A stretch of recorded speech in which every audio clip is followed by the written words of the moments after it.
Good afternoon. Call this closed session to order for June 23rd, 2025. Current time is 4:31.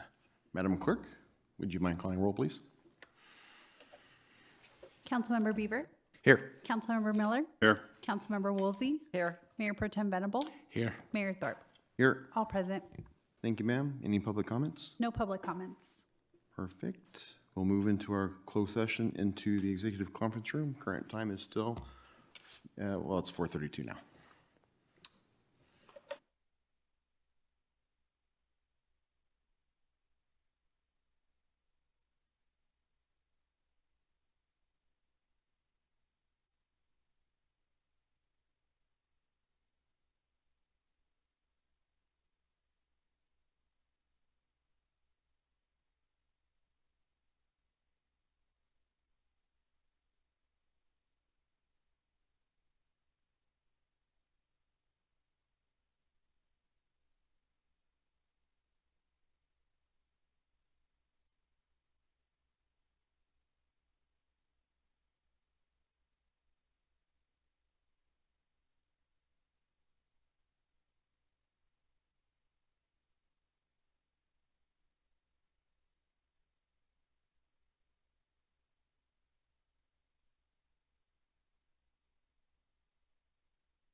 Good evening, ladies and gentlemen. Call this regular scheduled city council meeting for June 23rd, 2025 to order. Current time is 6:23.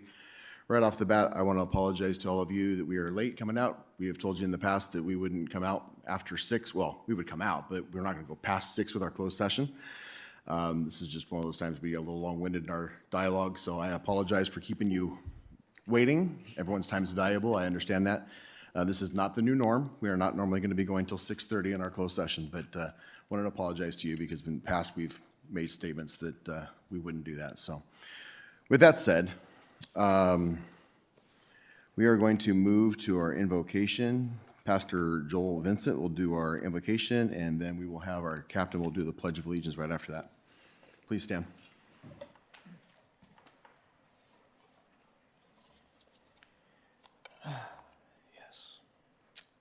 Well, good evening, Lord. Thank you, Lord, that we live in this wonderful, beautiful city of Yucaipa, wet green place, valley of vision. Lord, we thank you for our mayor, John Thorpe, Chris Venable, Justin Beaver, Bob Miller, and Judy Wolsey, Lord, who are on this so important to our city. Help us to be strong for you in these days. We're praying for wisdom. We need that in all that we do. It's supreme. We need to acquire that, and also to have understanding. And then if we do, we will have that garland of grace and the crown of glory, as Proverbs 4 talks about. And so there's always tough decisions, but God, we know that you will help and strengthen each member here. And we as a city have come alongside. We just really want to support and be there for our city council. Lord, we just praise you in all things, and we give you all the glory. In Jesus' name, amen. Please face the flag, put your hand on your heart. Ready, begin. Pledge allegiance to the flag of the United States of America, to the republic for which it stands, a nation under God, indivisible, with justice for all.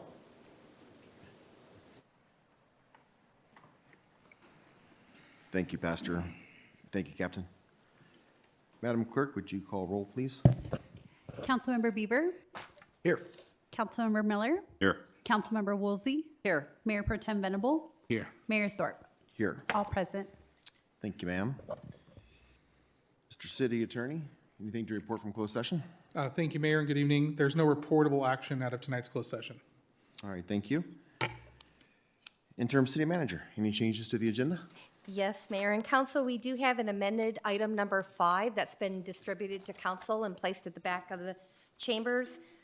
This item is the fiscal year 25-26 annual procurements. We inadvertently missed one of our contracts that we'd like to add that's detailed in bold on page 4 and in the attachment number 1.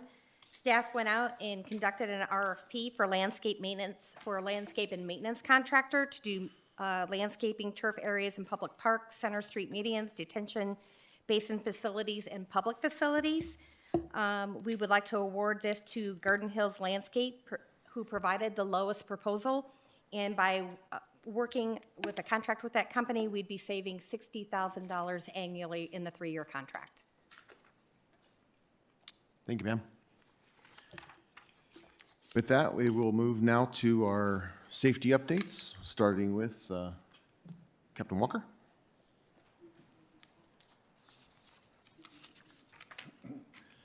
Good evening, Mayor and Council. This will be your Police Department's public safety update for the months of April and May of this year. In the month of April, the Police Department had 3,672 calls for service, and in May, we had 3,906. During this time, over that 2-month period, we maintained a 5-minute average response time to our emergency calls for service. And like I've stated the last couple of meetings, those peak call times tend to be weekday afternoons. Your Part 1 crimes for April, we had 1 sexual assault, 1 robbery, 17 assaults, 6 burglaries, 19 thefts, and 7 thefts of motor vehicles. Part 1 crimes for May, we had 1 sexual assault, 1 robbery, 14 assaults, 6 burglaries, 18 thefts, and 5 thefts of motor vehicles. Arrests for the month of April, we had 77 arrests, and we had 79 arrests in May. Again, our most common arrestable violations that we arrested for were narcotics-related offenses, warrant arrests, trespassing, type calls for service, and domestic violence incidents. From your traffic enforcement division, in April, the team wrote 239 traffic citations, and they investigated 38 traffic collisions in April. And then in the month of May, the team wrote 294 citations and investigated 28 traffic collisions. There was 3 DUI arrests in each month, and I just wanted to highlight that we performed a DUI checkpoint on May 23rd that was funded by the Office of Traffic Safety. You probably saw it, was right out here in front of the station where we tend to have those. It was a good, successful event. Our solutions-oriented policing team, or our SOP team, handled 29 transient calls for service in April and 44 in May. They received 14 complaints submitted via the Yucaipa app in April and 17 in May via the app. During this time, 11 subjects that they contacted accepted some form of assistance, and the team was able to successfully secure shelter for 4 of those subjects. The team cleaned up 2 abandoned encampments where they were able to remove the debris and clean up those areas with the help of the rest of the city team. The team issued 81 parking citations during that 2-month period and conducted numerous vacant property and park checks throughout the city. And again, we just continue that collaboration with our local business partners and concerned citizens to just reduce attractants and update our letters of agency with those businesses. And with that, I would be happy to answer any questions that the council may have. Any members have questions? No? Thank you, sir. Appreciate it. Have you had any interactions with the public, well, not you, but your staff, with our citizens concerning fireworks since our emergency reading of the new ordinance? So far this month, we've had 8 calls for service since for July. That question came up a little earlier in our afternoon department head meeting, and I looked back at last year during this time and it's comparable numbers to last year. Last year, the numbers really spiked right around July 3rd and July 4th, where those call for service numbers jumped up into the 40s and 50s. But we, as the Sheriff's Department, will be conducting firework patrols throughout the city, and just increasing our enforcement effort with the municipal code. And then I think Anna's going to touch on it a little bit, so I don't want to steal her thunder, but we've added a function on the Yucaipa app to report fireworks that way too. So if somebody doesn't feel like it's important enough to report it to Sheriff's Dispatch, they can also do it through the app. Perfect. Thank you, sir. You're welcome. Brings us to Chief Malinowski.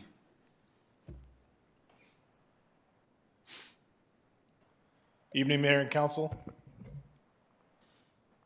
So for April, we saw 783 calls, which was an 11% increase from March and an 8% increase from the same time last year.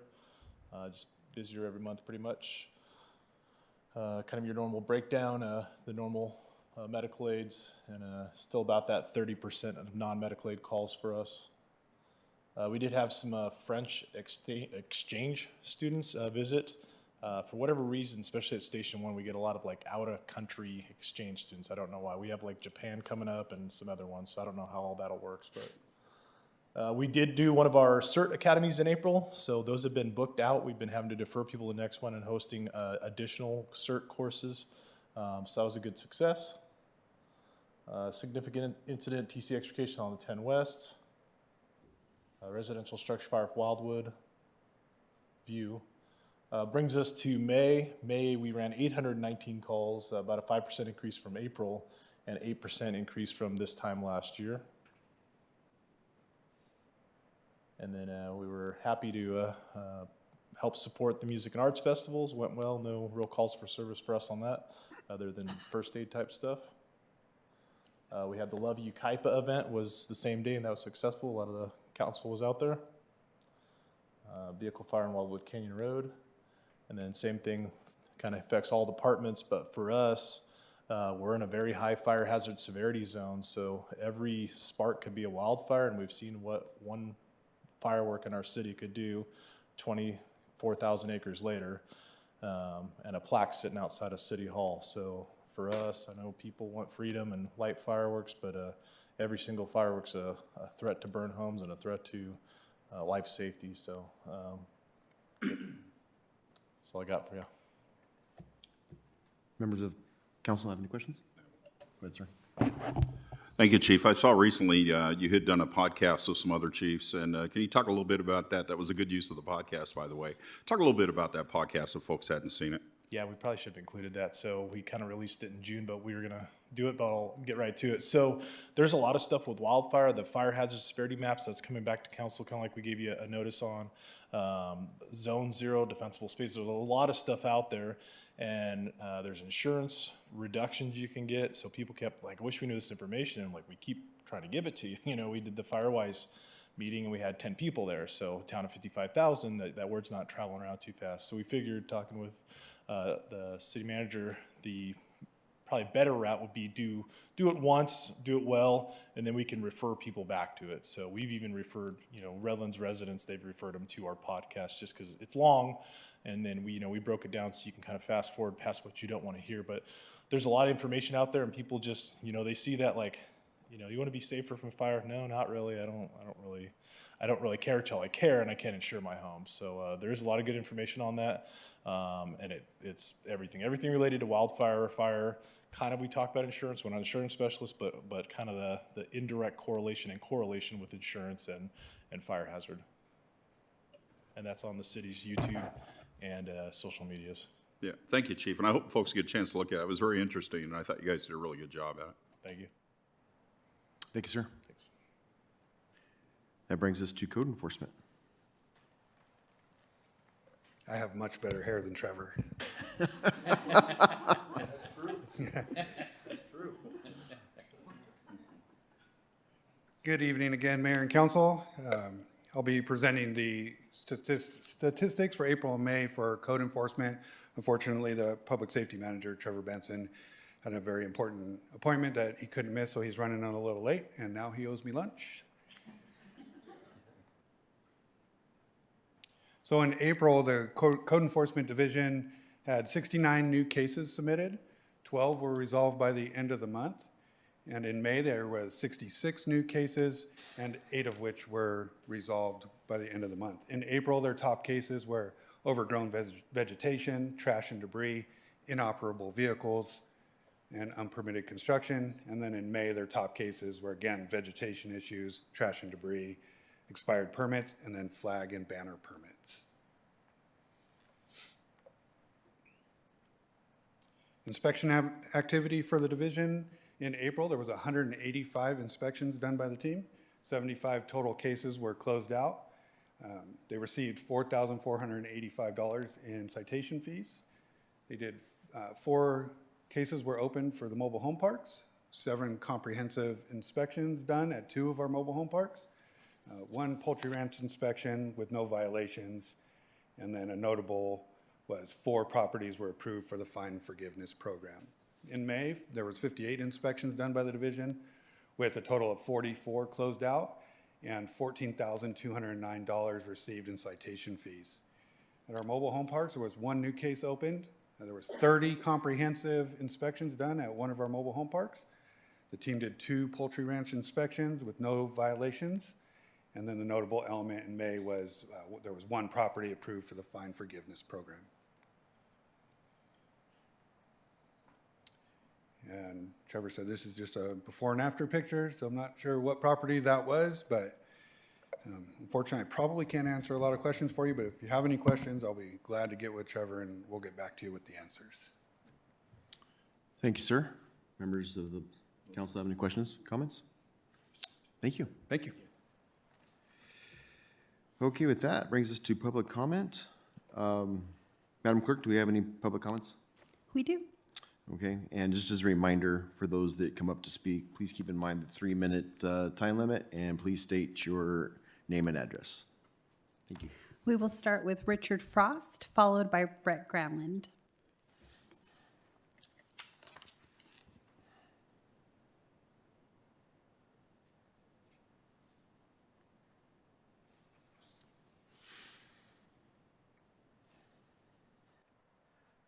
Yes, I just wanted to comment about some of the traffic on Yucaipa Boulevard in the uptown area.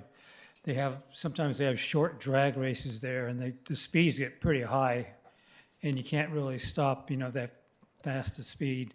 There's a lot of pedestrians around. Also, these motorized bicycles, which are they're right on the sidewalks, and they get kind of close to pedestrians. I was just wondering you can't drive motorcycles on a sidewalk, but I was wondering what the rules were for the motorized bicycles, and you're seeing more and more of those around. And they're going to have to put up a sign maybe that says, if you don't like my driving, get off the sidewalk or something like that. So it's kind of a... Thank you, Mr. Frost. I know that the Sheriff's Department's been trying to address that very issue, so thank you for bringing it up again. Brett Granlund.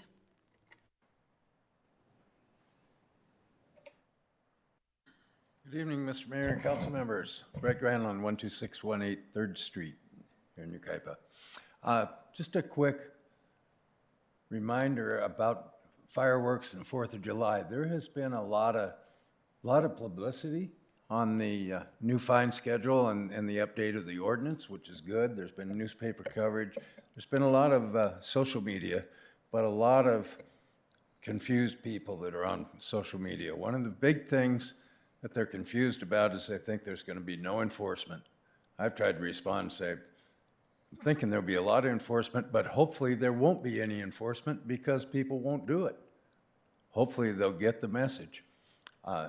Number two, there's been quite a bit of advice to people, don't worry about it, they never do anything about it. Code enforcement aren't police officers, they can't cite you anyway. They've got to see you actually light it and use the firework before they could do anything. You run out back in the house, nobody can catch it. Don't worry about it, set them off all you want. That's bad advice, I think, this year. Because I'm pretty sure with the actions you've taken, if anybody tries, or people do try that, they're going to wind up with a fine that's going to choke a horse. They're going to be really sorry. So I think a little more publicity would be great. And the third thing that's been talked about a lot on social media, or it's a run around town, that the fireworks have been canceled. And people that love them and want them, they're upset because you canceled the fireworks. I've tried to respond and say, no, nobody canceled the firework display. Many people don't understand that opting not to fund it next year, at least at this time, doesn't mean that it's not happening this year. So there are quite a few people out there spreading it around that you guys have canceled the fireworks. So if there's something more that could be done for publicity, I don't know what else you can do. You've been in the newspaper, you've been on your webpage, and there's been a lot of activity on it. But just something to be aware of. And lastly, people that think they've been canceled brings forth a good opportunity because they haven't been canceled. It's just there's no funding for next year. We always did just fine and had a beautiful 4th of July, so it wasn't just an event, it was an all-day event. We used to hold it at 7th Street Park. All the service clubs got together. We sold raffle tickets. We had a barbecue all afternoon on 4th of July. It was a great family outing for the whole day that culminated with the fireworks display. We used to do it at 7th Street Park. We funded it all privately out of donations. There's still plenty of time. There's a year if people want to get together and put together a program to actually turn it into something even more fun. If that's what they want to do, they're welcome to do it and apply for a permit to have the event and put it together. Thank you for your time. Have a good evening. Thank you, sir. I have no more cards. I do have a couple, but they are for items 8 and 11. We'll hear those comments when we get to those items. All right, thank you. And in regards to the last public speaker's comments, I will talk a little bit more about that when we get to councilman business later in the agenda.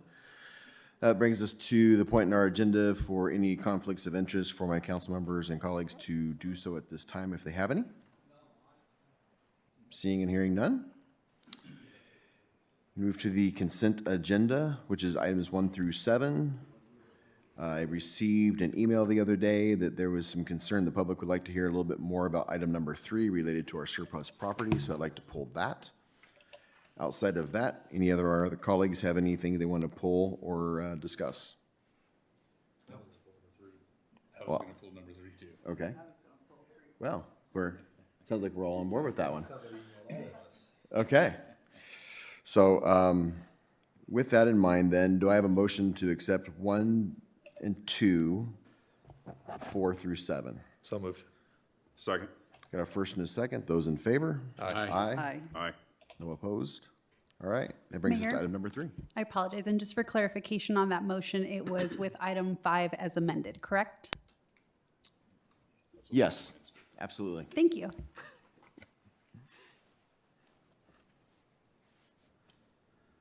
Item number 3. Hi, good evening, Mayor and council members. Item number 3 is regarding the declaration of surplus land owned by the city. And as you're aware, over the years, the city has purchased and held title to many properties and land here in the city. Most of those properties were acquired as opportunity acquisitions for the purpose of accommodating the construction of a public infrastructure project, one of our CIP projects. Those projects including, as you know, street widening, drainage projects, bridge projects, and even uptown revitalization, which included the YPAC and the Uptown Park. Typically, those properties are purchased with CIP project funding and not necessarily general fund resources. And then once the properties are purchased, City Council will take action and separate the portion of the property that is required for the specific project, and the remainder of the parcel is set aside and added to the list to go through this Surplus Land Act process. Back in 2020, state law became more stringent and added more requirements as to what a city does to determine land it owns as surplus property. We have gone through that process before, and I'd like to introduce Ryan Miller, Housing and Economic Development Analyst, to talk a little bit more about the process we went through a couple years ago and the process that's being proposed before you here tonight. Absolutely. Honorable Mayor and Council, nice to see you all. We got a little slide for you here. You're going to see a series of 4 slides. Basically, the first one's going to tell you what the Surplus Land Act is. The second one's going to be the steps that the city goes through with you and the HCD. The third step or slide on here is going to show you where we are at with surplus properties that, to this point historically, that have been marked. And then the last slide is going to show you the items that's presented before you tonight and how that associates. So the Surplus Land Act, as Fermin mentioned, comes via Assembly Bill 1486. The governor signed it into law at the end of 2019, and it became law January 1, 2020. And basically, if a city entity or a public entity, such as a school as well, wants to get rid of a piece of property or consider what to do with it, because they don't have a use for it anymore, there's maybe nothing on it, or a facility or some type of programming, they'd like to do something else with it. They all have to go through the same exact process with the state. There's no way around it because of this bill. So as it says there, the Surplus Land Act, it's legally required multi-step process administered in coordination with the California Department of Housing and Community Development. Cities follow, they prepare, declare, and dispose of public land that's no longer needed for your use, municipal use. So I highlighted it, the state law, it's enacted to address the housing crisis in California. It was one of Governor Newsom's creative ideas with the Assembly to make developers that are in multifamily housing aware of properties that could be available from municipalities to basically see if you can build multifamily housing on it. As you see there, it says that the requires a mandatory noticing period to the qualified entities of the surplus availability. It's not a commitment. You're not purchasing a property. You're not selling a property. You're simply putting in a piece of paperwork through this bill to notify the state that you intend to possibly dispose of it. So they first got to go through this process. The list of the qualified entities is supplied by the state of California. So it's about 700 to 900 different email addresses, whether they're local agencies that are nonprofits, or a list of certified developers with the state of California. And then they have a chance to look at our properties inventory. So the second dot there, it requires local agencies to prioritize the affordable housing on public land. As I mentioned, it doesn't mean that the property has to be used for housing. You will have an opportunity to look at every opportunity that or a letter of intent that comes to you.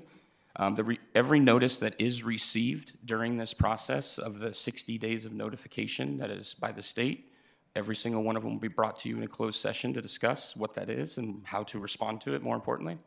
And then, of course, the third dot there applies to the declaration of surplus and exempt. The only difference is the surplus properties have the 60-day noticing period that we're discussing this evening.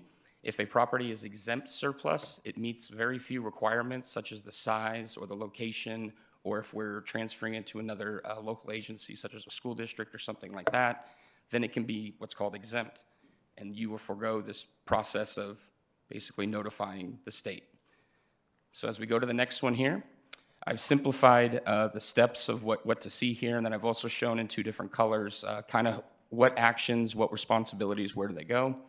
Step one is declare the land as surplus or exempt surplus. The item before you tonight has 7 properties in there I'll go over shortly. That's where we're at. Number 2 is if you did accept that item tonight, I'd be notifying the HCD. They have a portal for this now. They've continued to kind of onboard their onlining process of this, making it easier for cities to submit for this in quicker timelines, which is helpful. And then we would offer the property to those specific lists that the state says. Then the 60 days of good faith negotiation period goes, where that list of entities that were notified could look at the property, submit a letter of interest to us. And then at that point, we would bring it to you in closed session to discuss what that is and how to respond to it. It's all your privy. Then the last part is if, say, you got offers on a property and it was something that wasn't entertainable, doesn't fit our general plan. I mean, there's a couple of different things. You'll have to look into the actual feasibility of the development, make a determination of there. If for some reason you have either no offers sent in on a property or council has determined on the offers that were received that they're going to respond and say, you know what, we're going to go a different direction. We've gone through the 60 days of good faith negotiations.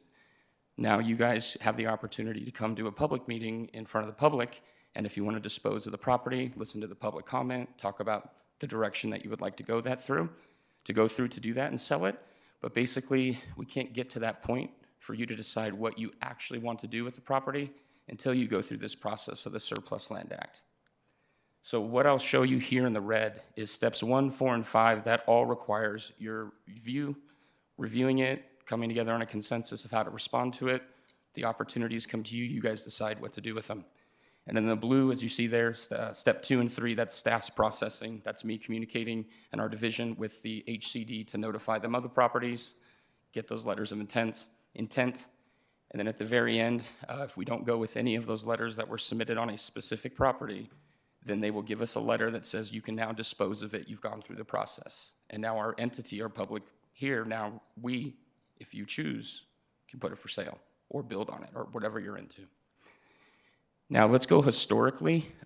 With this being such a new bill with coronavirus, when it adopted, basically right in 2020, this is all of the properties that have had this action so far. So if on the top left of the slide, you see the city council meeting date of September 27, 2021. That was a little bit before my time, but at that moment, our community development department planning through our city manager's office had brought an item up to city council to declare these properties as either surplus or exempt surplus on that action there with council from the date. The green highlighted properties have been completed transactions. Each of those transactions had proceeds from those property sales after going through the entire process. They all went back, those proceeds, to the originally funded area that purchased those properties. So for instance, as Fermin just said, that if the Avenue E project paid for a property to that way make the improvements and create the right-of-way, then whatever is left, which is what we're discussing tonight, if that is sold, you have the opportunity to put the proceeds back where it came from. So it's a good way to pay your project back for originally purchasing the property, which is good practice, but you're privy. Green is there. The reason there's 6 properties identified on that, and there's 8 properties here, You'll see in the declared surplus column, there are 2 in the green that say exempt.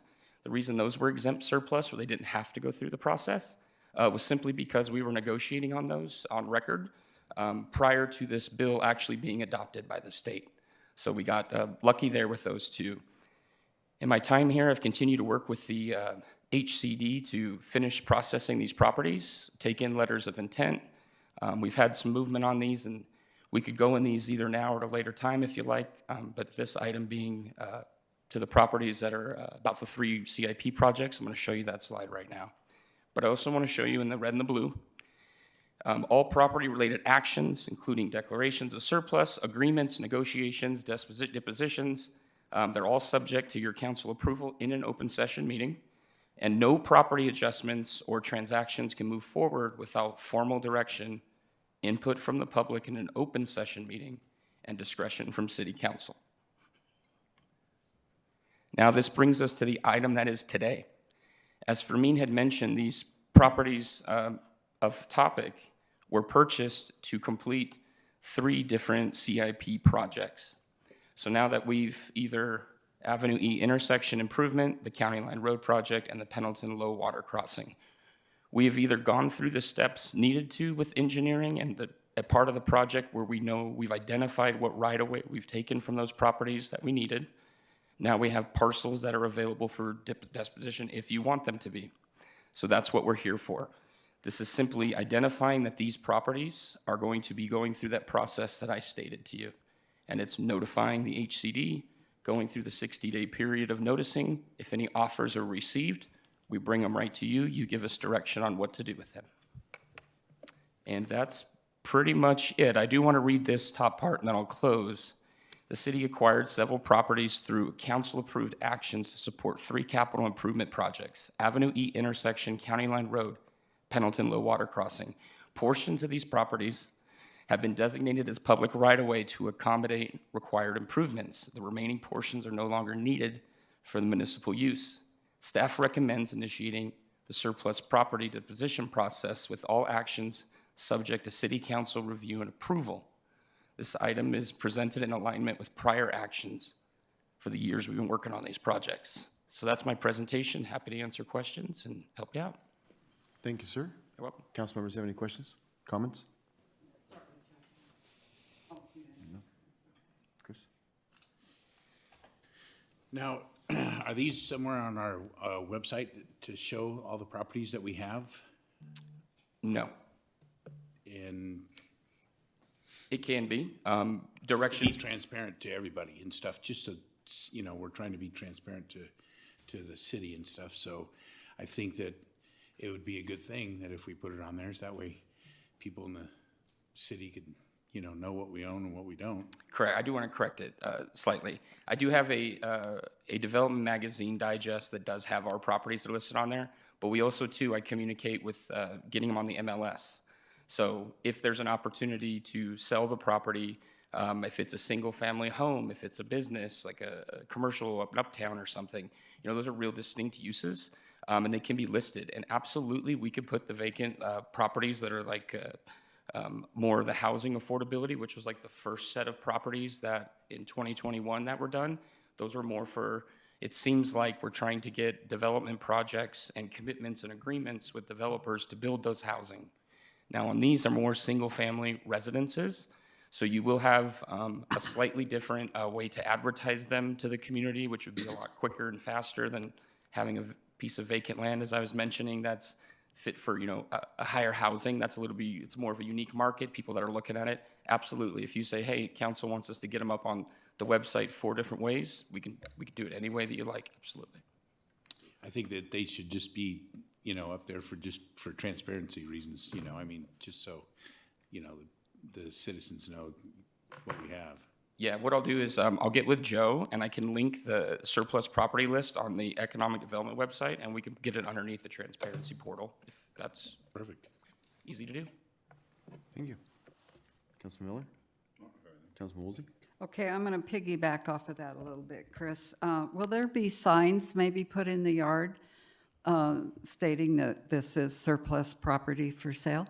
You do have that opportunity. Direction I've gotten from previous city management and previous city management was to be proactive with going and finding the developers or potential property owners for it, not to necessarily advertise them with signs on everything, but if that's the privy of the council, it's easy to do. Okay, and also like the website and social media, any advertising that we can do that can help get those homes sale, or those properties sale. What if we don't get any viable offers? Is there, or has there ever been any discussion in maybe doing public auctions?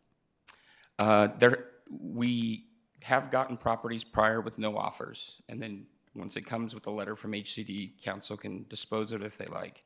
But no, I've not had any conversations since I've been here with what you said. And that would be something that the council would have to discuss or decide on? Yes, and then also too, I'd probably refer to our city attorney, because even though we have the right to dispose of it, you have to be careful as not to compete with the market and things like that. And then, of course, one thing I did need to mention, as he grabs the mic and I'll give it to you, is when we appraise these properties, they're appraised for fair market value. They're to be disposed of at fair market value per the law. If we sell it for $1 more or $1 less than what the fair market value is, then that either project that will be built or whatever is built will be subject to prevailing wage. So that would, if you think you can make an increase on what the fair market value is, you sell it to somebody. Well, a private company or person that buys that wants to develop, say, housing units or such, well, it's going to be almost unpensable or not feasible because of the cost he had to pay for prevailing wage. And prevailing wage is what we pay for everything that we work on here at the city, right? So getting rid of them at fair market value may seem like a disadvantage, but it is also an advantage because a lot of times when you're getting into an agreement with whoever's purchasing these properties, that's where the city has the opportunity to kind of time the project, make sure it comes to life through a development agreement versus, like Kaiser, for instance. Once Kaiser had bought in that property, well, they own it privately. They can do whatever they want to whenever. If that had been the city's property, for instance, and we marked it surplus and Kaiser had it, well, we've already gotten a development agreement and timed that development to make it happen. And if in any development agreement, when you dispose of a property, if the timing that you agreed to isn't matching up, well, they need to march back in here and tell you why. So there's an advantage there for development agreements and disposing of properties, but also too, it depends what it is. Single-family residences, I think, are a lot different than like a big commercial business or housing. It's just kind of whatever we present and what you come up with.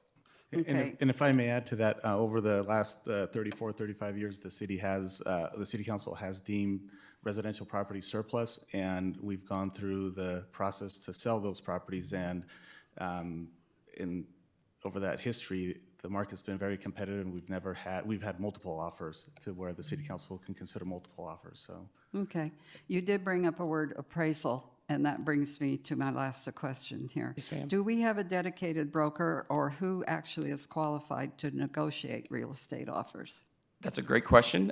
We have on-call consultants. I believe now we have BRI is who we've used for the last 2 cycles. And that's kind of the policies that you put before us, is to use those on-call consultants. Okay, thank you. Yeah, you're welcome. Bender Rosenthal is the name of BRI, by the way. Thank you, sir. You're welcome. Do I have a motion to accept item 3? I'll make a motion. Seconded. I have a first and a second. Those in favor? Aye. Aye. Any opposed? All right. Thank you, Mr. Miller. All right, that brings us to item number 8. Megan.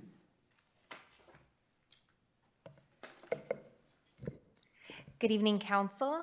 The item before you this evening is a special event permit application for an event called Resonance. I am happy to announce 2 things. One, the applicant is here in the flesh, and 2, they have paid their special event permit application fee. The event is called, like I said, Resonance, and the applicant will tell you a little bit more about it, but I will go over a few key points. The special event permit application was submitted and completed in full. All department heads, police, fire, community development, community services have reviewed the application and approved the application, and detailed in the staff reports are the requirements to continue with the event. This event is scheduled for October 11th, 12th, and 13th on private property located at 32017 Live Oak Canyon Road.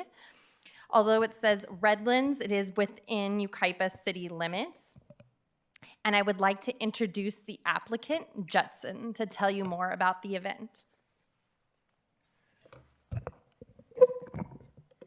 Good to meet you all, and thank you for having me and the opportunity for us to come here and share a little bit more about our company, our history, what we do, and what we would love to have here in Yucaipa. First of all, our brand has been doing this successfully in Los Angeles primarily for over 5 years now. We've been hosting experiences for tens of thousands of people.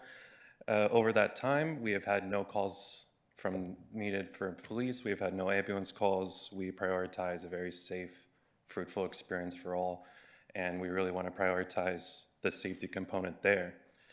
Beyond those 5 years, our team is made up of a collective of people with decades of experience, production and operational experts from Golden Voice, Coachella, EDC, to name a few.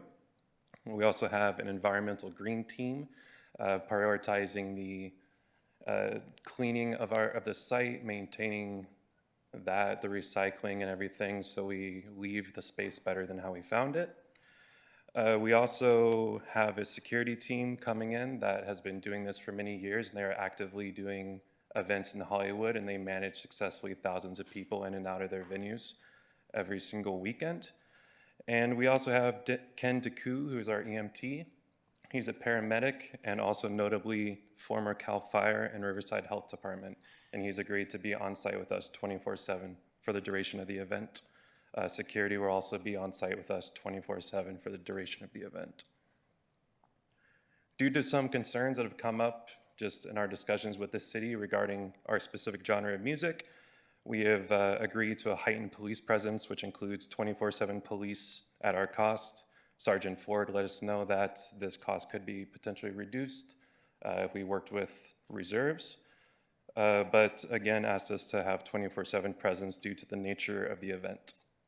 Also, due to it being an overnight event, we have some increased insurance requirements that we've agreed to.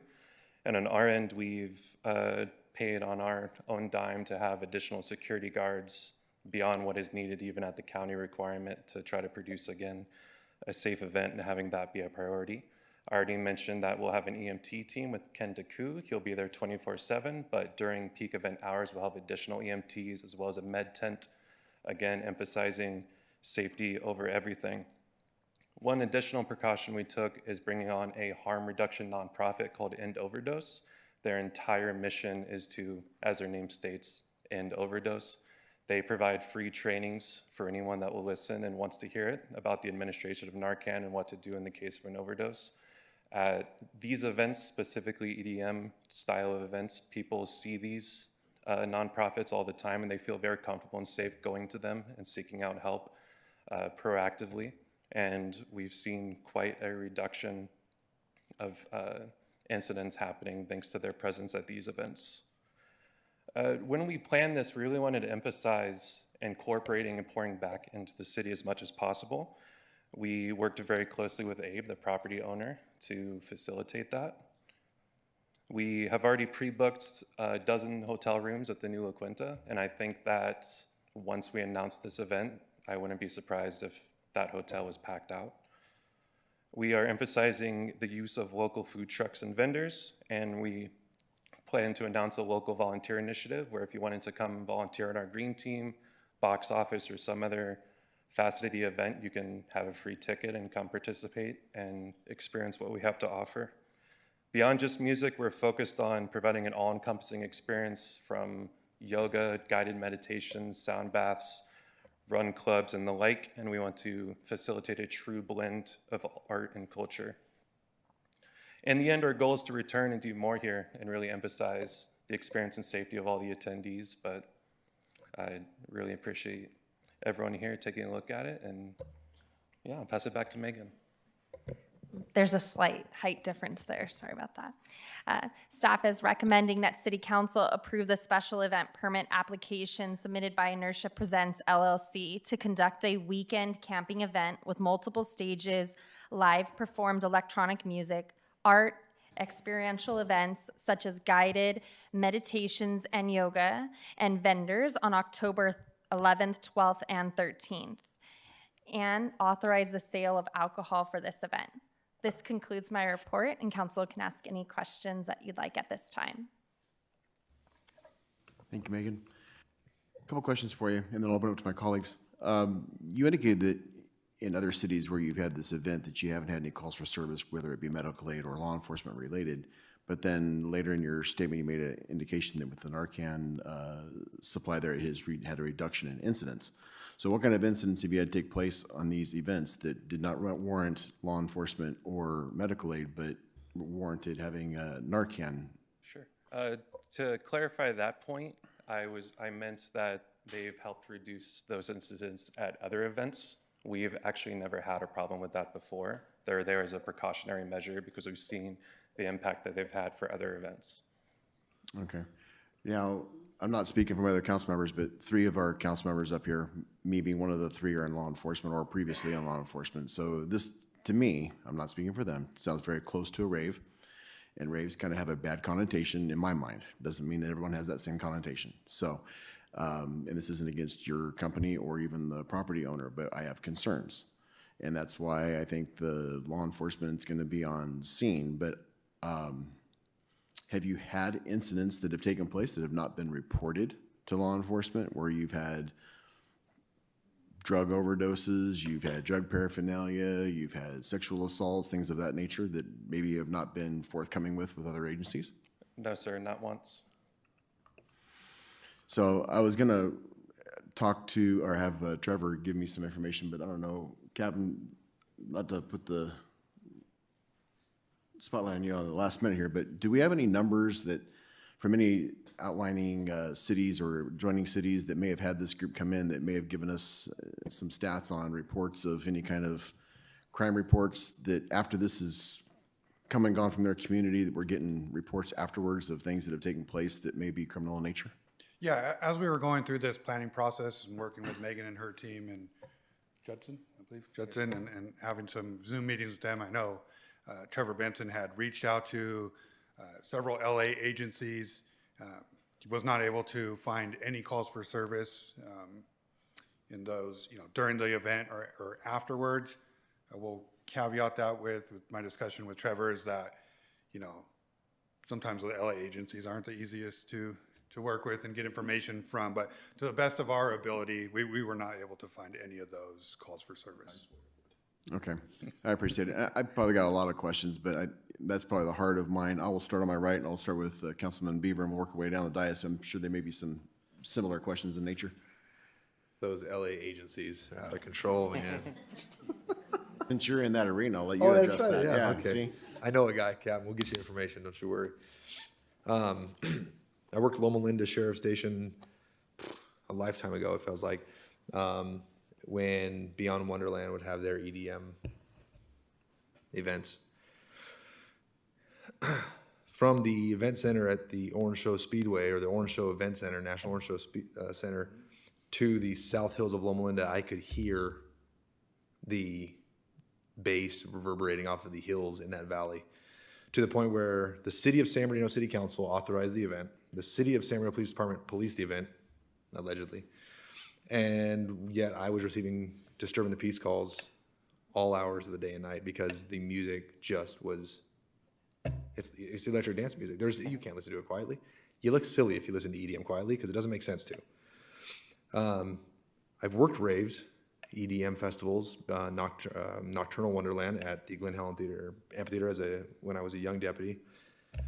I'm going to be honest with you, man. I don't think anything bad of people who go to EDMs, to raves. I think it's something that is good for society, perhaps. Young college kids experiencing life after they fly the nest. It doesn't belong in Yucaipa. It belongs in LA, where you're doing them. I appreciate all the efforts you make to be ahead of any problems. The fact that you led the presentation with, well, we'll have Narcan, informative Narcan classes available. It's even more reason. We have country music fests in Yucaipa. We don't have EDM fests in Yucaipa. So for what it's worth, I appreciate you coming out here for this, but for my 1/5 seat, it doesn't fit. And I can't put a week-long festival or the dates. There was a lot of dates, the 11th to the 13th, 2 days, that go till midnight. The Friends of the Live Oak Canyon will crucify me if we put loudspeakers in that canyon, even more so than they were when we were discussing the freeway corridor plan. I can't support this one. Sorry. Mayor Pro Tem? Have we ever had any kind of, Yes, this property owner has had EDM events at their location. okay, And overnight camping. It was an overnight camping. It wasn't, or it It was? was. It was an overnight camping event as well. Previous councils approved all that? I would have to get back to you on that. I believe it was during COVID. And so I'd have to get back to you on the exact details of the event. And benefiting the city as far as money goes, are we partnering up with them so we get the taxes on certain sales, or, I mean, how are we benefiting from it? All sales tax, that transactions that are at that location for that event would be received in our jurisdiction and then given back to the city through the county, I believe is where they go, Phil. Is that correct? You are correct. Yes. And staff recommendation, they're recommending this go through? The applicant has been attentive. They've done everything that we've asked of. They are the first applicant to ever complete a full SEP detail-oriented. They had their whole team on a Zoom call.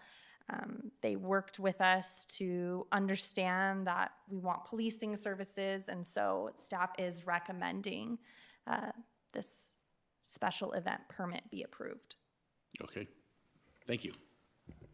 Councilman Miller? Mayor, Ma'am. I do just want to make a quick note that we do have public comment on this item for whenever council would like to hear that.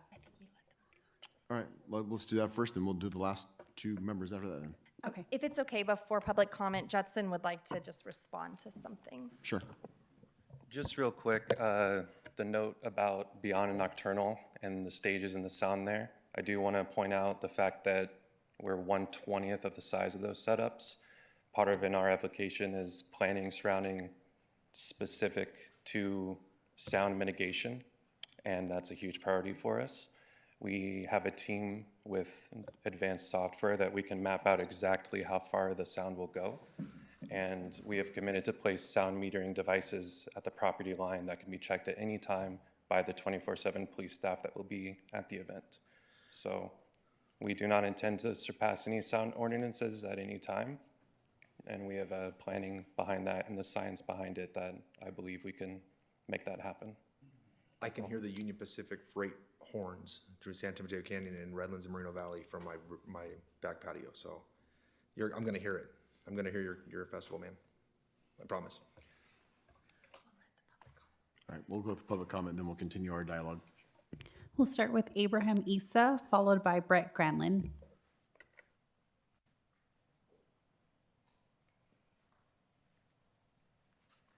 Good evening, Mayor Thorpe, council members. My name is Abraham Issa. I'm the owner. Oh, thank you. I'm the owner of the property in conversation, 32017 Live Oak Canyon. Regarding a couple of questions you brought up, we've had the event. We've had up to 900 sub people, 4 nights, and it was more recent than COVID, like about 3 years ago. We pulled permits from the county and the city as well. Our neighbors never complained about the sound. We were very cautious. In fact, I've come in front of the city council at the time afterwards, and I mentioned that sheriffs drove by asking me where the concert is while I was standing at the front gate. So we're very, very conscious with our neighbors. Our neighbors were invited, none of them came, but they were happy. They all had my phone number, nobody complained. After certain hours, we definitely dropped down the music volume. If you know the property a little bit, and I've invited all of you to come by and take a look, The primary stage is gonna be facing the water district and the hills that goes beyond to Calamasa. And all that sound projection is gonna be going that direction. It's not going into the canyon. It's not going above the canyon. It's going to the water district, another hill, and then plateau, and then Calamasa with nobody around. That is the projection, and there are speakers that are technically able to do that and not reverberate to the back. We did that on purpose. The other smaller stages are gonna be set up, maybe the presentation had them, maybe you didn't have a chance to look at them, but the projection of the speakers are always gonna be in consideration at all times. Just a note from me, I'm sorry, I only have 2-3 minutes. I'd rather answer questions than give my comments. So if you have questions for me, I'll answer them. But we've had this event. It's more yoga oriented. It's more experiential oriented, less music oriented. I can tell you for sure, I was there every minute of it. And we hope to continue to do some of these things. These are holistic. They're not, our average age of the attendees, the median was between 25 and 35. They're all professionals out of the coastal cities. They're dying to get out of the cities, put on some crazy outfits and go hang out. That's really the main purpose of these events. We'd love for all of you to come by and check it out if we approve it. But, the primary goals was to make sure we introduce high-level quality in art and music, to make sure that safety is number one, and to make sure that every utilization we can use with the city vendors, that is a priority. So every producing company that comes to talk to us, know that upfront, we've said no to several of them. These guys we're very comfortable with. We've done a lot of due diligence on them. We're super happy to have them. We're excited to have them. I hope you will approve it. Thank you. Thank you, sir. Brett Granlund.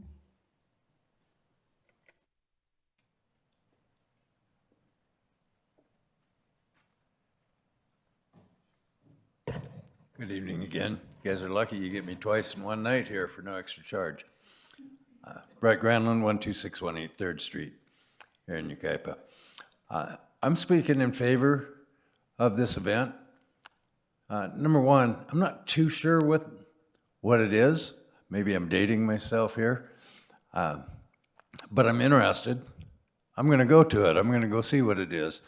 I'm familiar with that venue and how it's set back in behind the foothills, and it might give the guys at the sewer plant something to listen to.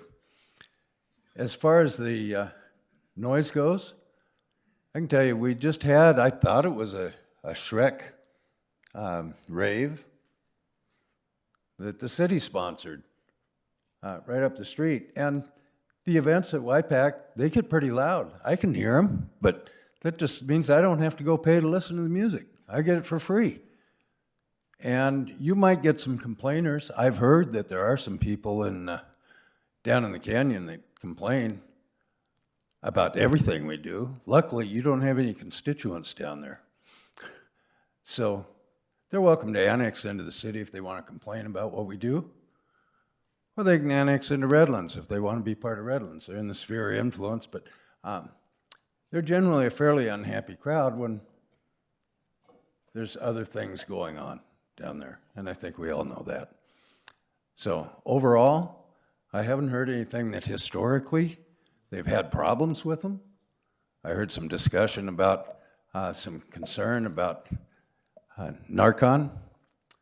Well, I think the county has Narcan dispensers, free vending machines all over town, or in some places here in town.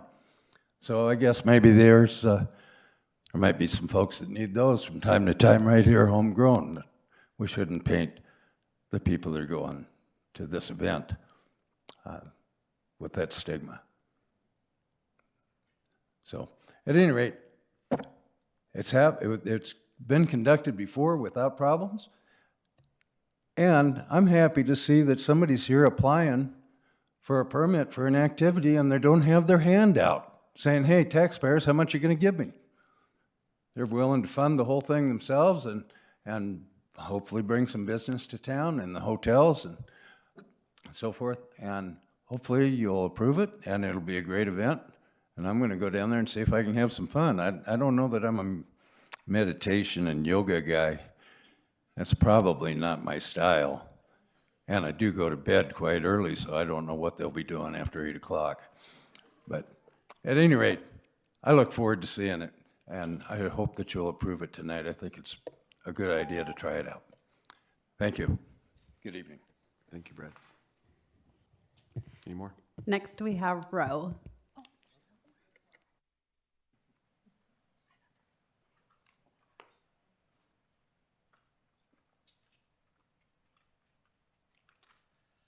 Row here, Colorado Hills.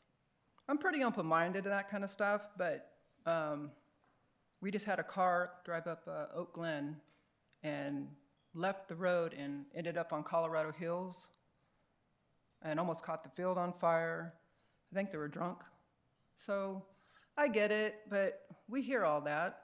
I mean, I'll hear it and probably all night long and wanting to know, God, they're probably having a good time. I'm wondering how the fentanyl and the LSD and the reefer's going.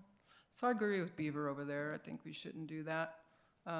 People are going to have accidents and get hurt, and then you guys will be spending more money. Paramedics go over there, more police. I just don't think it's good. Remember how they used to do it over at Farrows and Redlands and how the chaos that would cause? I mean, it was violent, people getting stabbed. I mean, it was a tragic situation. Do I want that? No, of course not.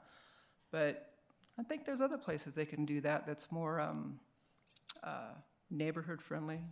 So I'm against it because I live on Colorado Hills, so we'll hear it. And people drive up and down and then go down on the street that's a dead end where I live. I go out there and people shooting up all the time and finding needles and have to call, and I just don't think we need that. So, I mean, you guys are police officers, you get it. So I say no. Thank you. Thank you. I have no more comments. Thank you, ma'am. I've got a couple other things, but I'll wait until you two are finished. Whichever one of you wants to go next. Yeah, thank you. Justin, I have a couple questions.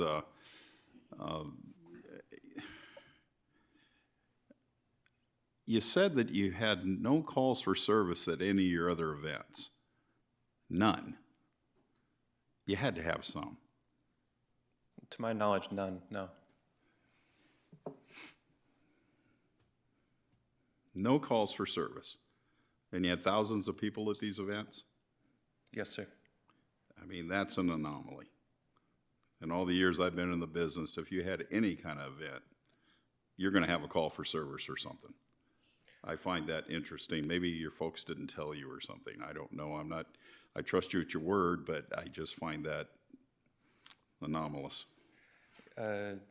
We sent our last 10 to 12 events over to Trevor Benson to do any due diligence and research if you wanted to fact check. Turned up nothing. We also have police that have been at our events, as well as off-duty officers that can be contacted. We have not had any calls. You know, and I've used this before, that we learned it a long time ago in risk management. If it's predictable, it's preventable. And when I saw that you had Narcan available, and we know what that's for. Yes, it is more prevalent now, as Mr. Granlund said. I agreed with what he said for many reasons, especially the crisis we see with our youth right now. But over my years of seeing Narcan administered for many years for many reasons, especially heroin overdose users, and watching what that was used for on hundreds of calls, it's only used for one thing, and it's when people need to come back from something they overdosed on. And then you have a end of overdose program. See, these are all red flags.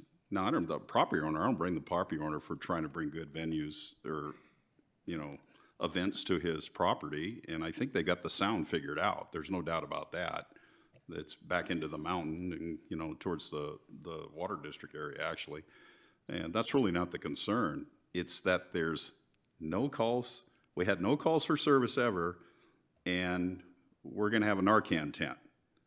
That just doesn't register with me. And when I first read the staff report, I was like, well, it looks like they got everything covered. Sergeant Ford's investigated it. He's looked at it. They've ran it through the police department. Our community services done some background. But you know what? When you said no calls for service, I find that highly questionable.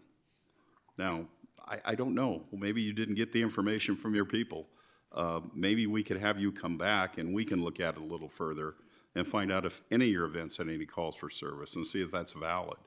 I can't imagine over my years of experience on, I don't care what kind of event it is. When you put hundreds or thousands of people together, something's going to happen. You're going to have some call for service or some issue that's going to happen. And I'll agree with Councilman Beaver on this.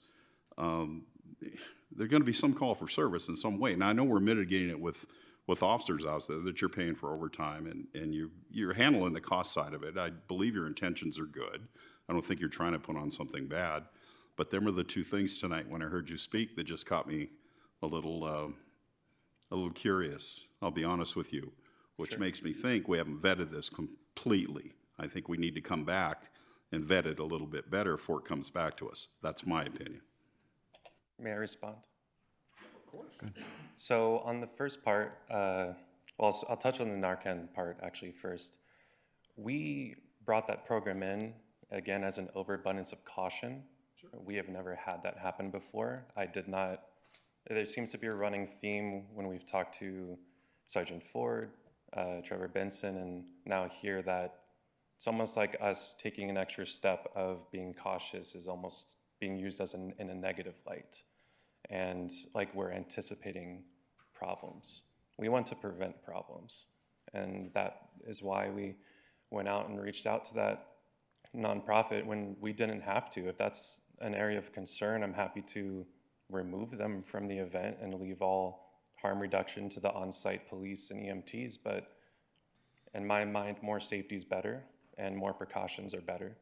And that was our mindset going into that. In terms of the calls for service, it's not impossible that someone was at our event and then 30 miles down the road got arrested because they decided to drink and get behind the wheel. I don't have that data, and I'm not going to sit here and say it's impossible. But I've been at every single one of our events from start to close. We've never had the police show. We've never had an ambulance arrive. And we do that, in my mind, by curating a very tight-knit community. We have much of the same people that return to every single one of our events, and we are very selective in how we curate that. So I think that plays into how we're able to maintain a safe environment, but yeah, no, sir, to my knowledge, no calls. Justin, thank you, and I'm not being flippant with you, but the analogy you make that you're being proactive, we had a Shrek event. We didn't have a Narcan tent. So there's arguments on both sides. It's okay to be proactive, but the very nature of the event makes you think that you have to prepare for that. You're trying to mitigate any issues with that. And that's why I think this warrants further investigation to find out, okay, what do these events look like? What kinds of calls of service have been there? If it is as minimal as you say, and it's as clean as you say, then it comes back to us and we feel better at looking at it. At this point, I just think it needs better vetting. Just taking the word of, hey, we had no calls for service that I'm aware of, and I'm just trying to be proactive. For me, in my years of experience, tells me I don't, I would think, I have a different dynamic look at that. Even though I believe the property owner is trying to do the right thing, your company is probably a good company and has a good record from what I understand, but them two issues weren't explainable to me tonight. Okay, couple of things here. First of all, I like the statement that you made where motel has been booked. That's money for the city. I like that. This is a camping event. It's not like the pumpkin patch where people come and go on the same day. Alcohol is sold on the pumpkin patch, so if you're concerned about maybe drunk drivers, there's probably more of a chance of something like that happening there. If I'm not mistaken, if you want to do more vetting, I believe this application was submitted in April. So here we are, June. And I know it's been vetted. I know there's been a lot of discussion about this with fire and police and everything. We've never, since I've been on council, with it just isn't that long, had any application with this much backup on it. And from what I understand, the age group kind of will be like from 25 to 28. You know, it's that age group that's into that kind of stuff. We did have the Shrek wave. I had that noted here. I don't know if we're at the point where we could make a motion. Were you wanting to, well, we possibly can, but were you wanting to make another statement? I thought maybe you had something else. Councilman Miller covered it. Okay.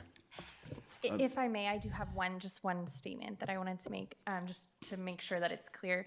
The call for service, I did reach out to the Orange Show and just talked. They do host a lot of raves there, and I was able to talk to some of them, and they have an internal security team, an internal EMS team that takes calls for service. So somebody needs some help, police officers, they're all within the event.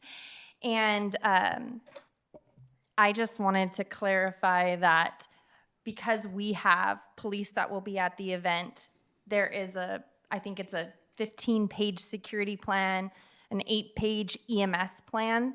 I'm sure that there will be calls for service on the property, but not necessarily calls for service that affect the ongoing services within the city. So for example, for Music and Arts Festival, at the last festival, unfortunately, there was a fight. There were a few. And myself, from the community services side, I see that as a call for service. Although we didn't reach out and, deputies didn't have to come from outside of the festival to help. So I don't know if that helped clarify anything. I'm sure that help has been needed at events before, but not necessarily. I know that the infrastructure we are requiring is to help not have call for service or impact the city. I'll come back to you, but I had a couple things, okay? Okay. So with that thought in mind, other events that you've had, have you had law enforcement present working the event that have taken criminal reports related to that didn't require outside resources to respond? Do you see what I'm saying? So in this case, law enforcement is going to be on site.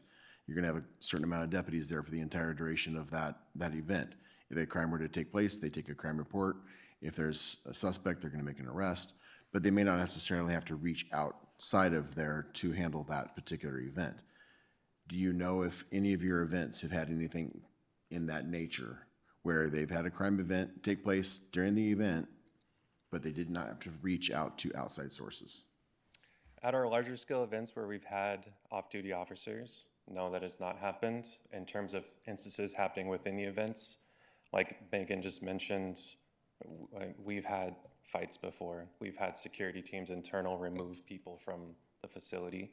Sometimes at any concert, really, people can drink a little bit too much and it's time to call them a ride home. So we've had those instances pop up. Here or there, I don't have the exact number, but I would assume that's pretty common for any live music event. We have not had an external call where someone need to come in and make an arrest, take somebody away. Nothing like that. Okay. And then, Mr. Benson, I saw you come there and back. I don't know if you want to make your way down here. And while he's making his way down, I know that there's been an event on Mr. East's property previously. Was it your company that was there, or was it a different company? Do you know? It was not. It was a different one. Okay. And with all this talk of these different type of events and some of our concerns, I'm kind of going a little bit outside the lines here, but council might want to consider at some point bringing back an item to set some sort of ordinance in place, giving parameters for these type of events, whether it be called a rave or not a rave, so that it streamlines this process a little bit. We already have some lines that we know what we're trying to stay within.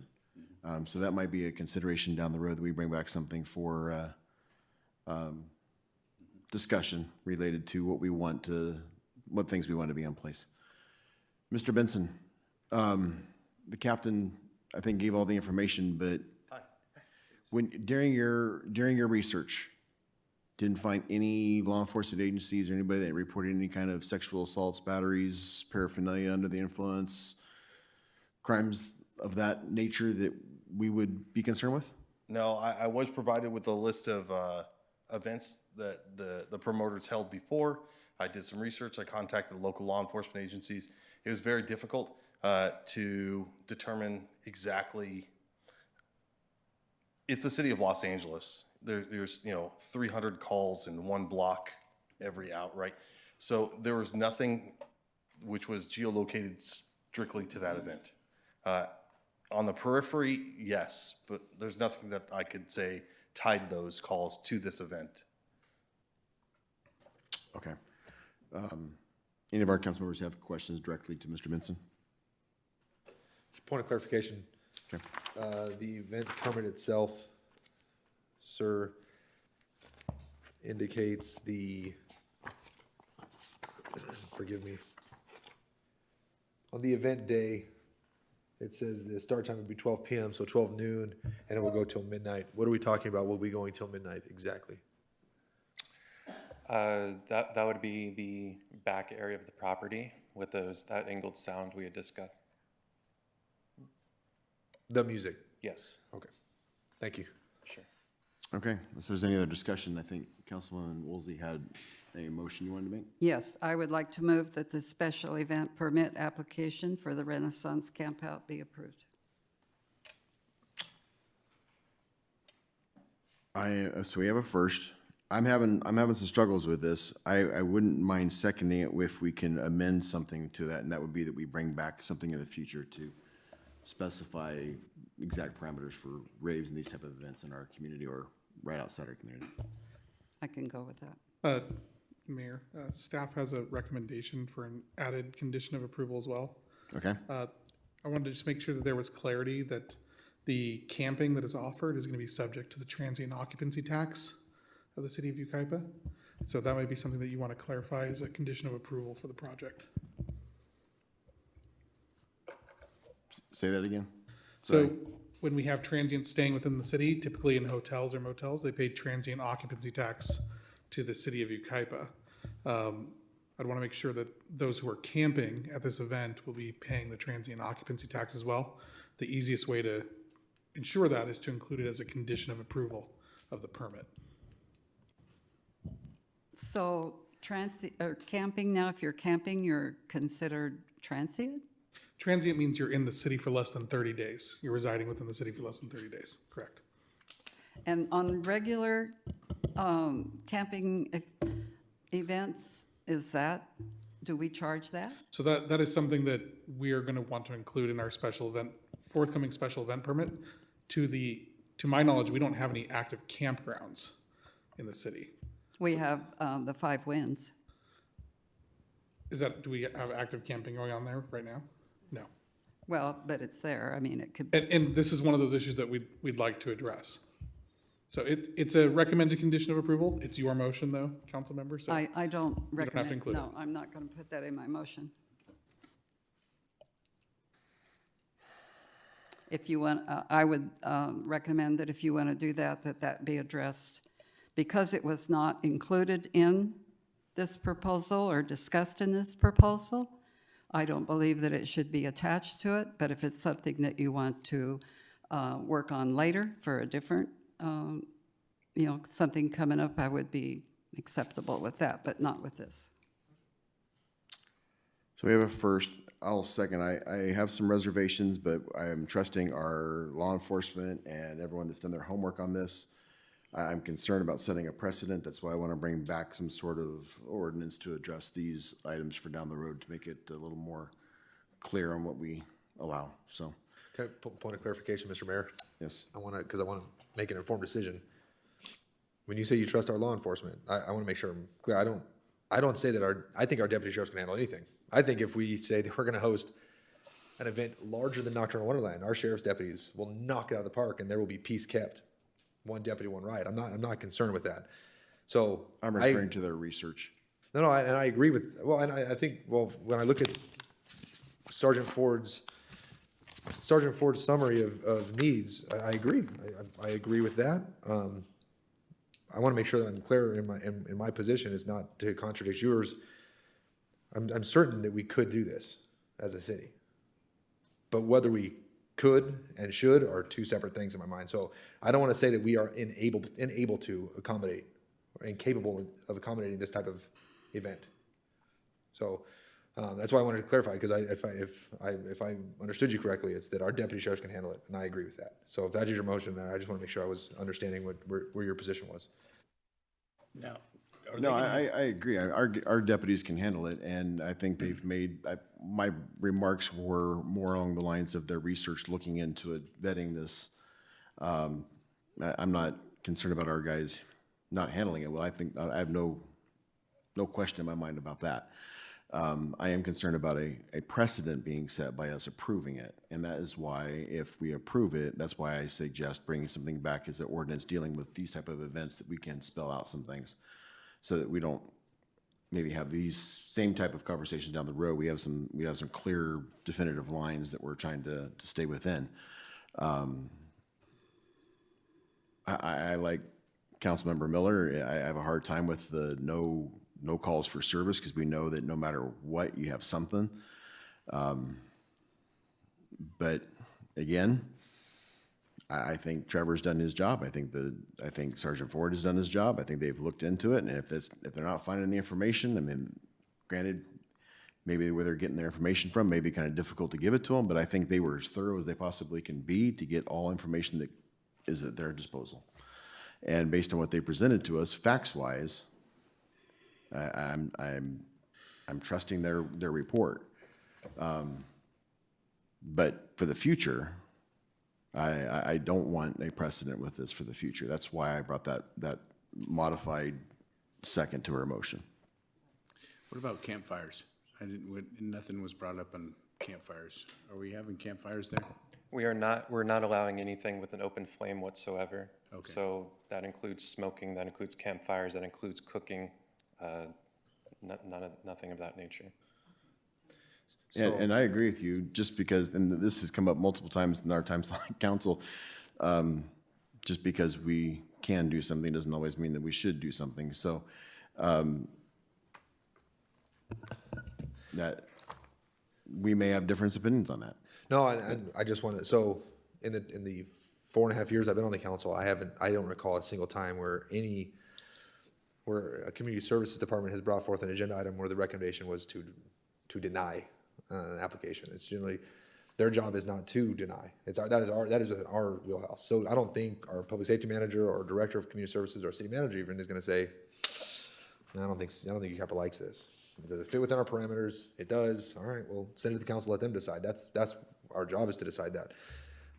I'm not putting too much weight on that the city staff recommends we do this. I think city staff is recommending that we consider it and we evaluate whether or not this is befitting of the Live Oak Canyon area. I think this is an event that will be a huge success at the Orange Show, maybe somewhere in Redlands at the former Pharaoh's Lost Kingdom. I dare to even say maybe at the regional park, I guess. It's a county place. But that's a quiet canyon. I don't think that we should be putting 2,000 people tucked back in there. We get enough of a headache when we do it during pumpkin season. So I think we're getting off. There is a motion, so I'll yield back, sir. Can I make one more statement? Sure. Last winter, was it February or March?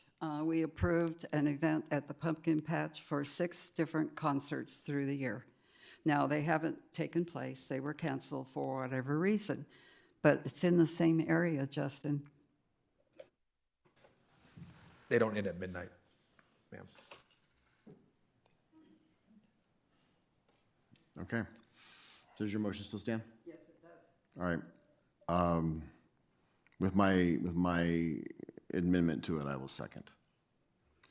So those in favor? Aye. Aye. Those opposed? No. No. Okay. There you go. So I didn't hear, 3-2. 3-2? Okay, thank you. Okay. With that, we'll move on to Anna, your item number 9. Thank you, Mayor. Good evening, Honorable Mayor, members of the City Council. Item 9 tonight is the receive and file of the user activity report for the Yucaipa mobile app. This is going to be for the months of April and May of 2025. The Yucaipa mobile app is a smartphone application that allows users to report issues and to access city information.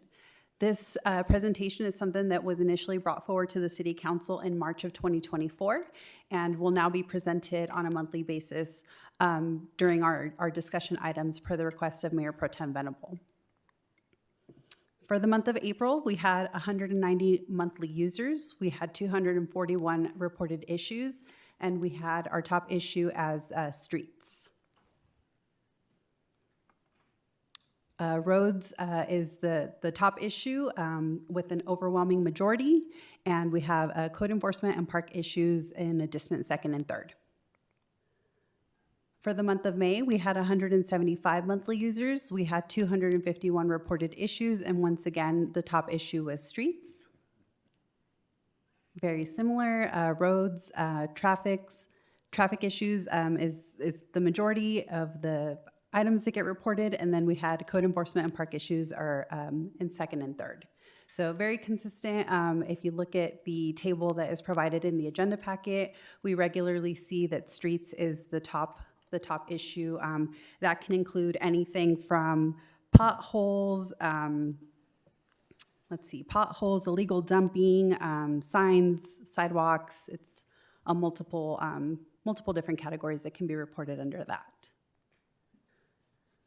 Okay, this is what our app looks like. We do have a new feature based on the urgency ordinance that was approved by the City Council in regards to fireworks. We have a new feature there. It's the report illegal fireworks. Thank you to Captain Walker for coming up with that suggestion.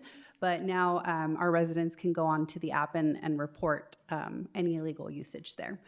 So that concludes my presentation. It's a very brief presentation, but that concludes. And if you have any questions, I'm happy to answer. I have a question for you about the fireworks on the app. Sure. By any chance, in our education of the public that is there, have we looked at possibly posting that on our digital billboards? Advising that for reporting, and then also that our fines have gone up for illegal fireworks on that same platform? On the billboards? On the billboards? I'm going to refer to Fermin on that. I'm not quite sure what our public works team is doing. I know that there's something in the works, but I'll let Fermin take the lead on this. Yes, to answer your question, they are, that information is on the billboards. Okay. Just when I've driven by, I've not seen it. Didn't mean it wasn't there, so. But, okay. Colleagues, have any other questions? I know for our streets, if we're reporting potholes, there's an at least if I remember serves, there's an opportunity for somebody to like photograph the damage and attach it. Is there the same opportunity for somebody to record the illegal fireworks? And now we have some municipal evidence that the Sheriff's Department Code Enforcement can use.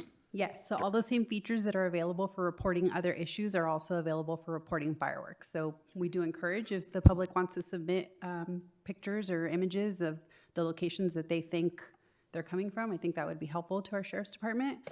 But yes, absolutely. So I'm going to talk about the fireworks. I know this is not specific to this item exactly, but because we're talking about the fireworks and our new fine schedule, Brett Granlund was absolutely correct. There's a lot of misinformation out there, and one of them is that the city of Yucaipa is trying to solve our financial crisis by enacting fines. From my seat, I'll talk from my 1/5 vote. That yes vote on that matter had nothing to do with money in our accounts and more to do with it's supposed to hurt. Don't do it. We're not going to have you burn down our city because you want to have a 15 seconds of an entertaining show. Fines are supposed to be uncomfortable and they're supposed to be painful. Don't do it. The takeaway is don't engage in that behavior, which is going to cause you to get a fine. It's supposed to be so scary that you're like, yeah, I don't have $10,000 to pay for this. I don't have $3,000 or $5,000. I'm not going to do it. Because I've worked, especially when the fines are below $1,000, where I showed up and I said, hey, I saw you lighting a firework. Here's your $500 ticket. And the guy goes, cool, I got a $500 ticket. And then 5 people go, I'll throw in 100, I'll throw in 100, throw in 100. Cool, we're going to keep on going. Well, cool, bring a lot of people because it's going to be $10,000 if we keep on coming back. So if you're listening at home, for Yucaipa Bulletin, if you want to put it out, like, it's not to make money, it's to scare you from doing the job, right? That's why a life sentence for murder is not It's not supposed because we want to incarcerate people. It's because it's supposed to be a consequence. And in a society altogether void of consequence nowadays, we are trying to say, no. You do the crime, you do the time. In this case, it's going to do time to standing at the ATM withdrawing money to pay the city of Yucaipa for your crime. Thank you, sir. Anybody else? Nope, I'm happy that we're doing this. People can see that we have all the apps on the city website. You can go and pretty much do anything. We're looking for people on our trails and open spaces, youth advisory coming up in September, because we're losing some, and we have the application online, right? So we can use this in every different way that you can imagine. So thank you for that. You're welcome. Councilman Miller or Woolsey? No? Okay. This is received and filed, correct? And no public comment? No public comments on this item. Thank you, ma'am. Mayor? Yes, sir. Before we move on to the next item, I request that we go back to item 8. There was a motion to approve and a second, and that motion did not pass, but we did not get a motion to deny it. I'd recommend that we have a motion to deny it in the record as opposed to simply a failed motion to approve. Okay. So going back to item number 8, do I have a motion to deny the special event permit? So moved. We got a first from Councilman Beaver I'll second. and from Miller. Those in favor? Aye. Aye. Any opposed? I oppose denying it. So for, No, no tricks. no, you Just you got it good right. procedure. Okay. All right, so back down on our run here. So item number 10. Megan, is you again, I believe. Good evening again, City Council. This evening, I have a 2025 Yucaipa Music and Arts Festival wrap-up. The Music and Arts Festival was held on May 2nd and 3rd in the Uptown. Included in the event was a gem and mineral show, an art show, a flower show, a beer and wine garden, and live entertainment. Also, our most popular event was the Kids Zone, a roller skating rink, and fire pits. Our goal was to bring in revenue of $100,000. We were just shy of that and made $97,730. The event cost $89,293. That did exclude staffing costs. So salary employees costs are not in there, as well as part-time staff. But the revenues exceeded expenditures by $8,437 for the first time ever since the Music and Arts Festival has been put on. And this concludes my report, and I can answer any questions that you may have, except for that this item was taken to the Finance Committee earlier last week. So, thank you. Thank you. Any questions or concerns from staff? I have one question. What? I was going to say, yes, it did come to the Finance Committee, and we had, discussion on it. There was just one thing I wanted to clarify. Okay. I think you said that vendors do charge the 8.75 sales tax. Yes. Okay, and I thought you said we get a report on that back after the event?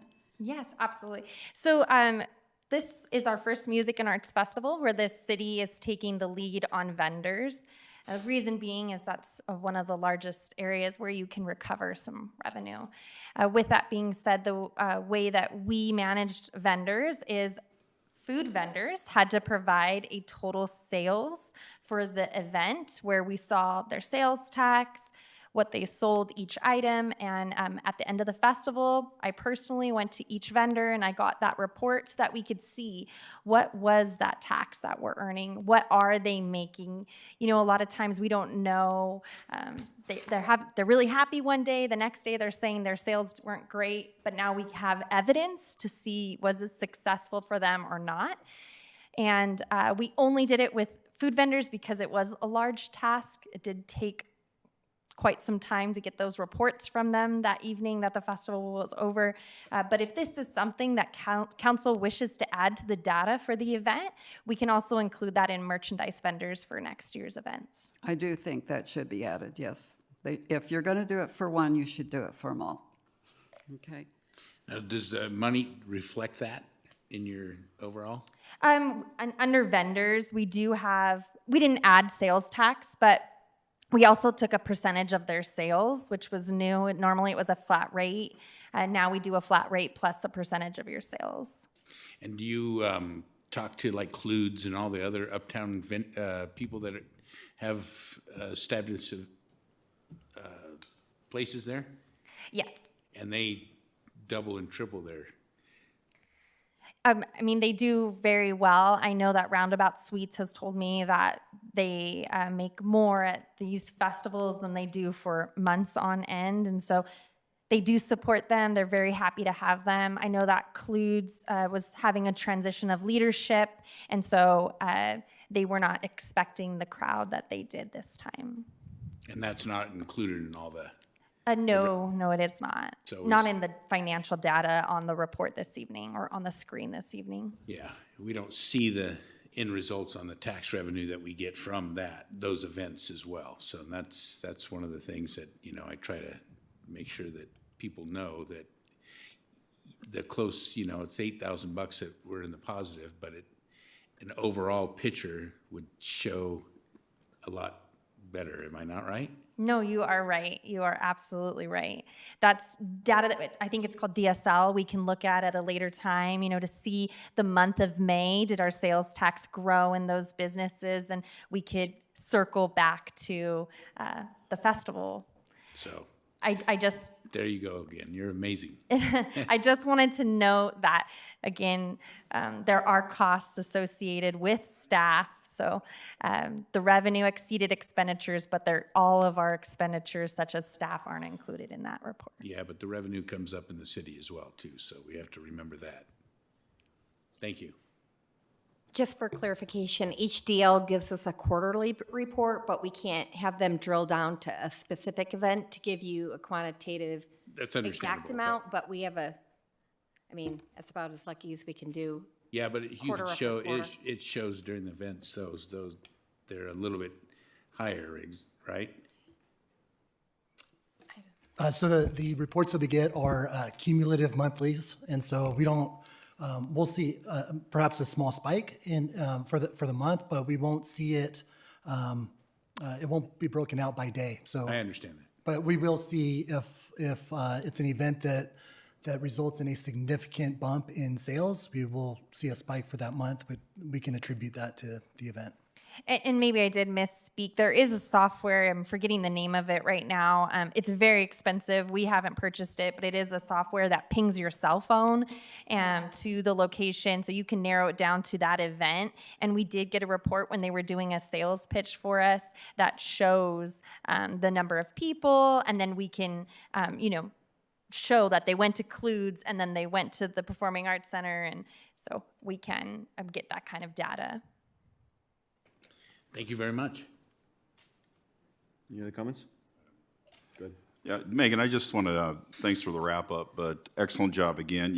One thing we talked about in the Finance Committee, and I think Mr. White, we kind of talked about this dialogue a little bit.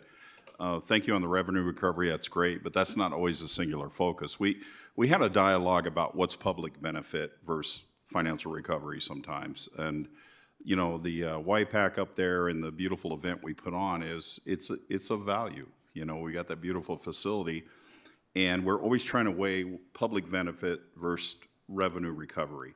And we got to remember that's a balance. It's not all about revenue recovery as much as it is our public benefit for our community and the beautiful things we can bring together for our businesses and revenue. And that we hope revenue is reported correctly, right, Mr. White?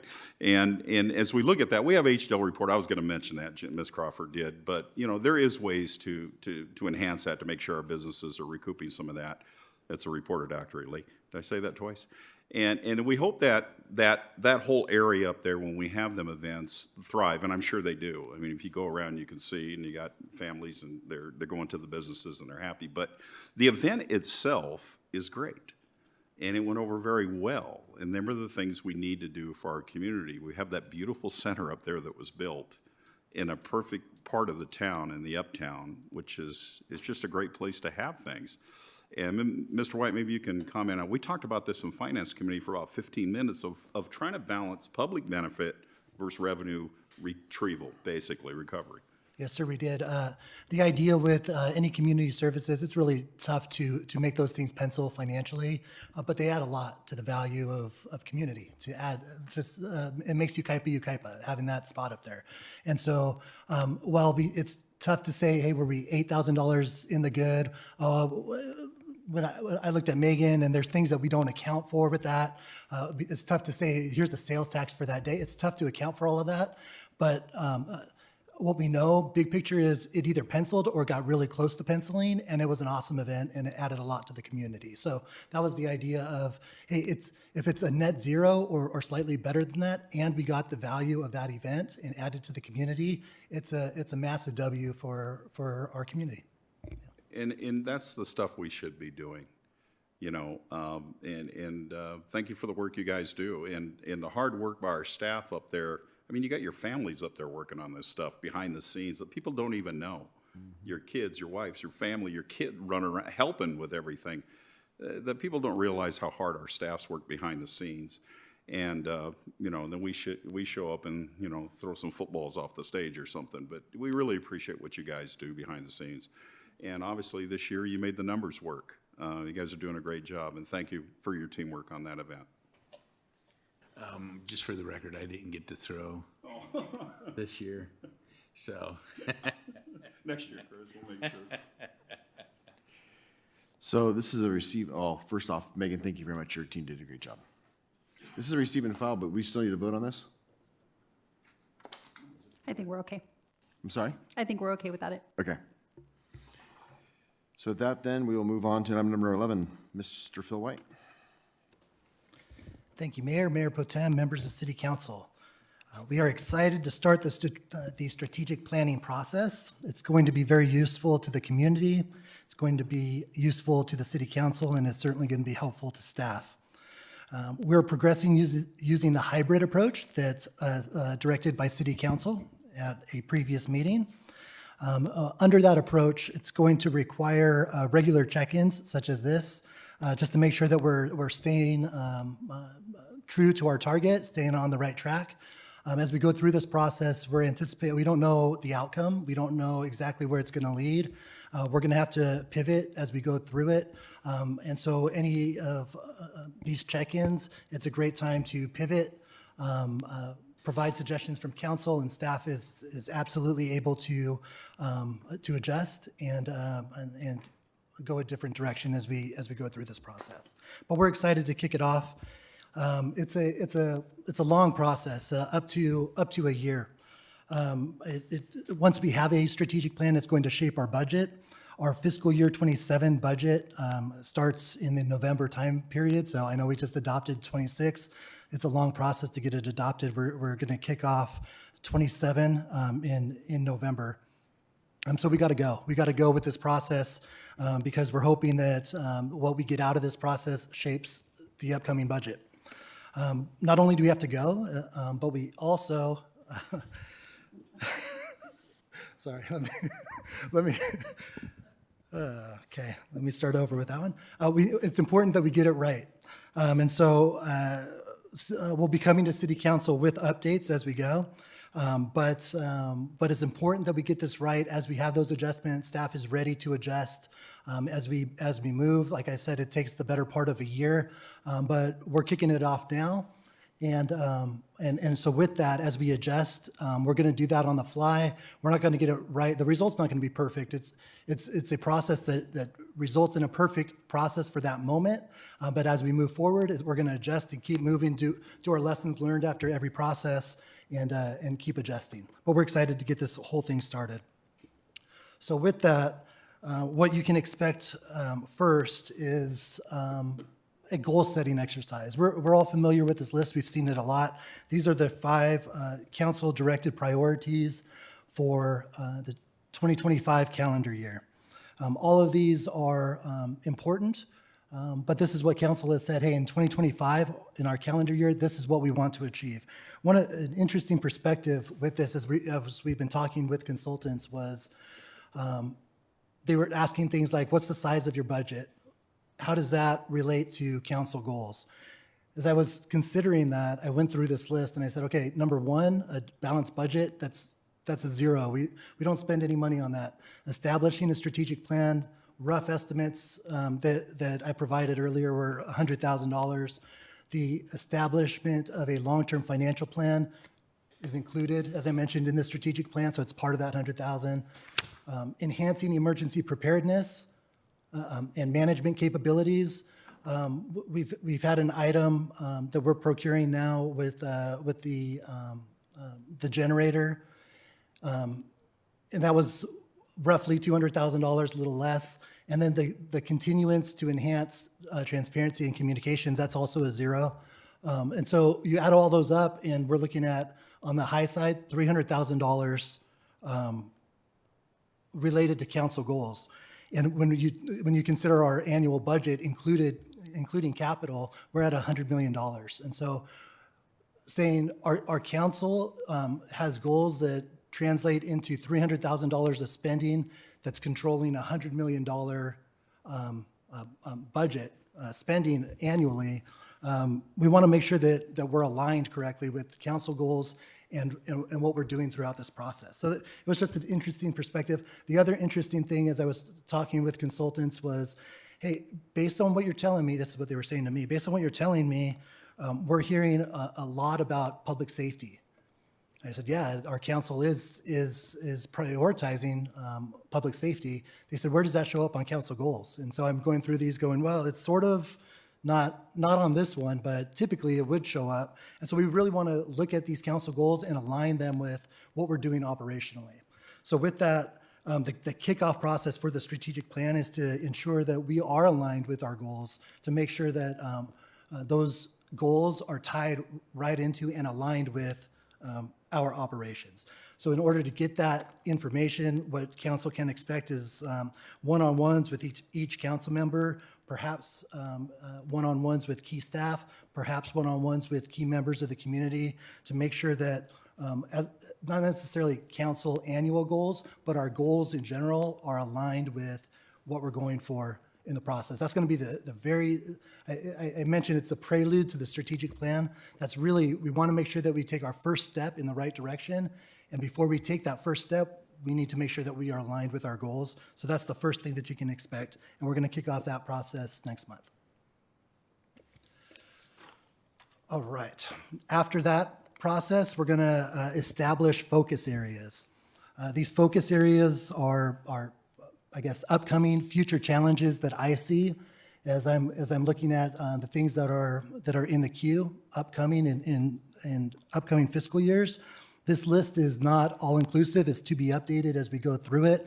This was just my list, challenges that I see.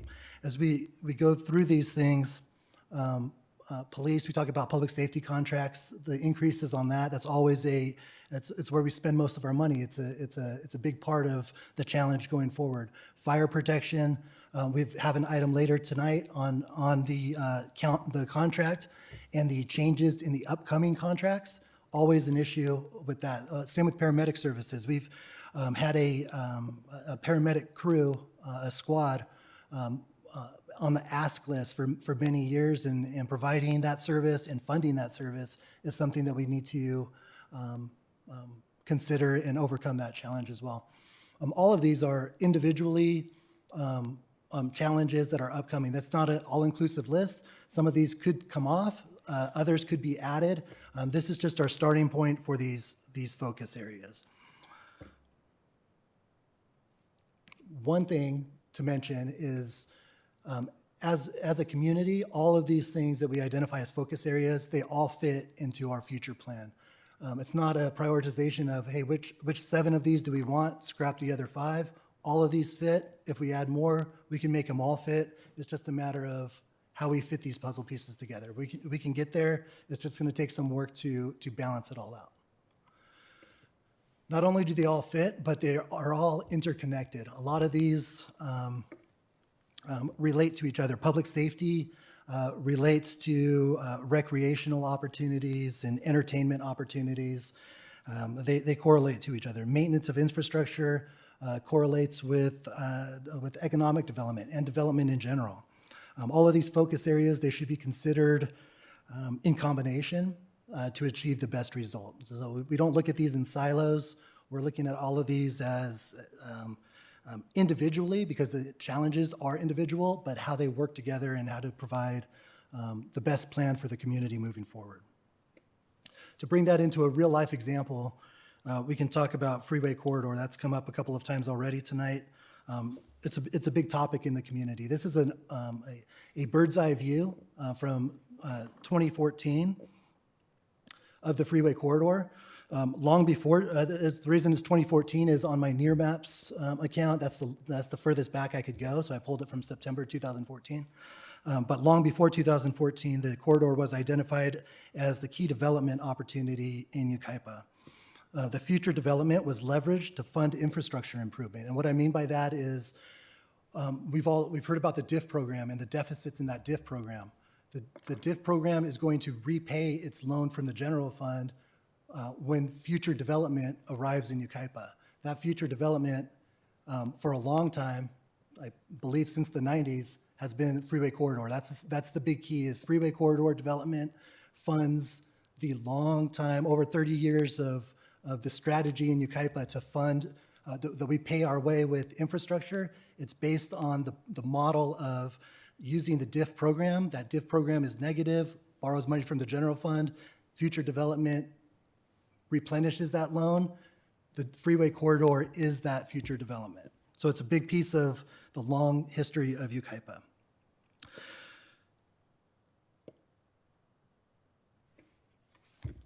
Fast forwarding to January of 2025, my most recent available overlay, you can see all of the changes in the freeway corridor from 2014 to 2025. There's not a whole lot of changes with the exception of that guy right there, and there's a hotel right in there.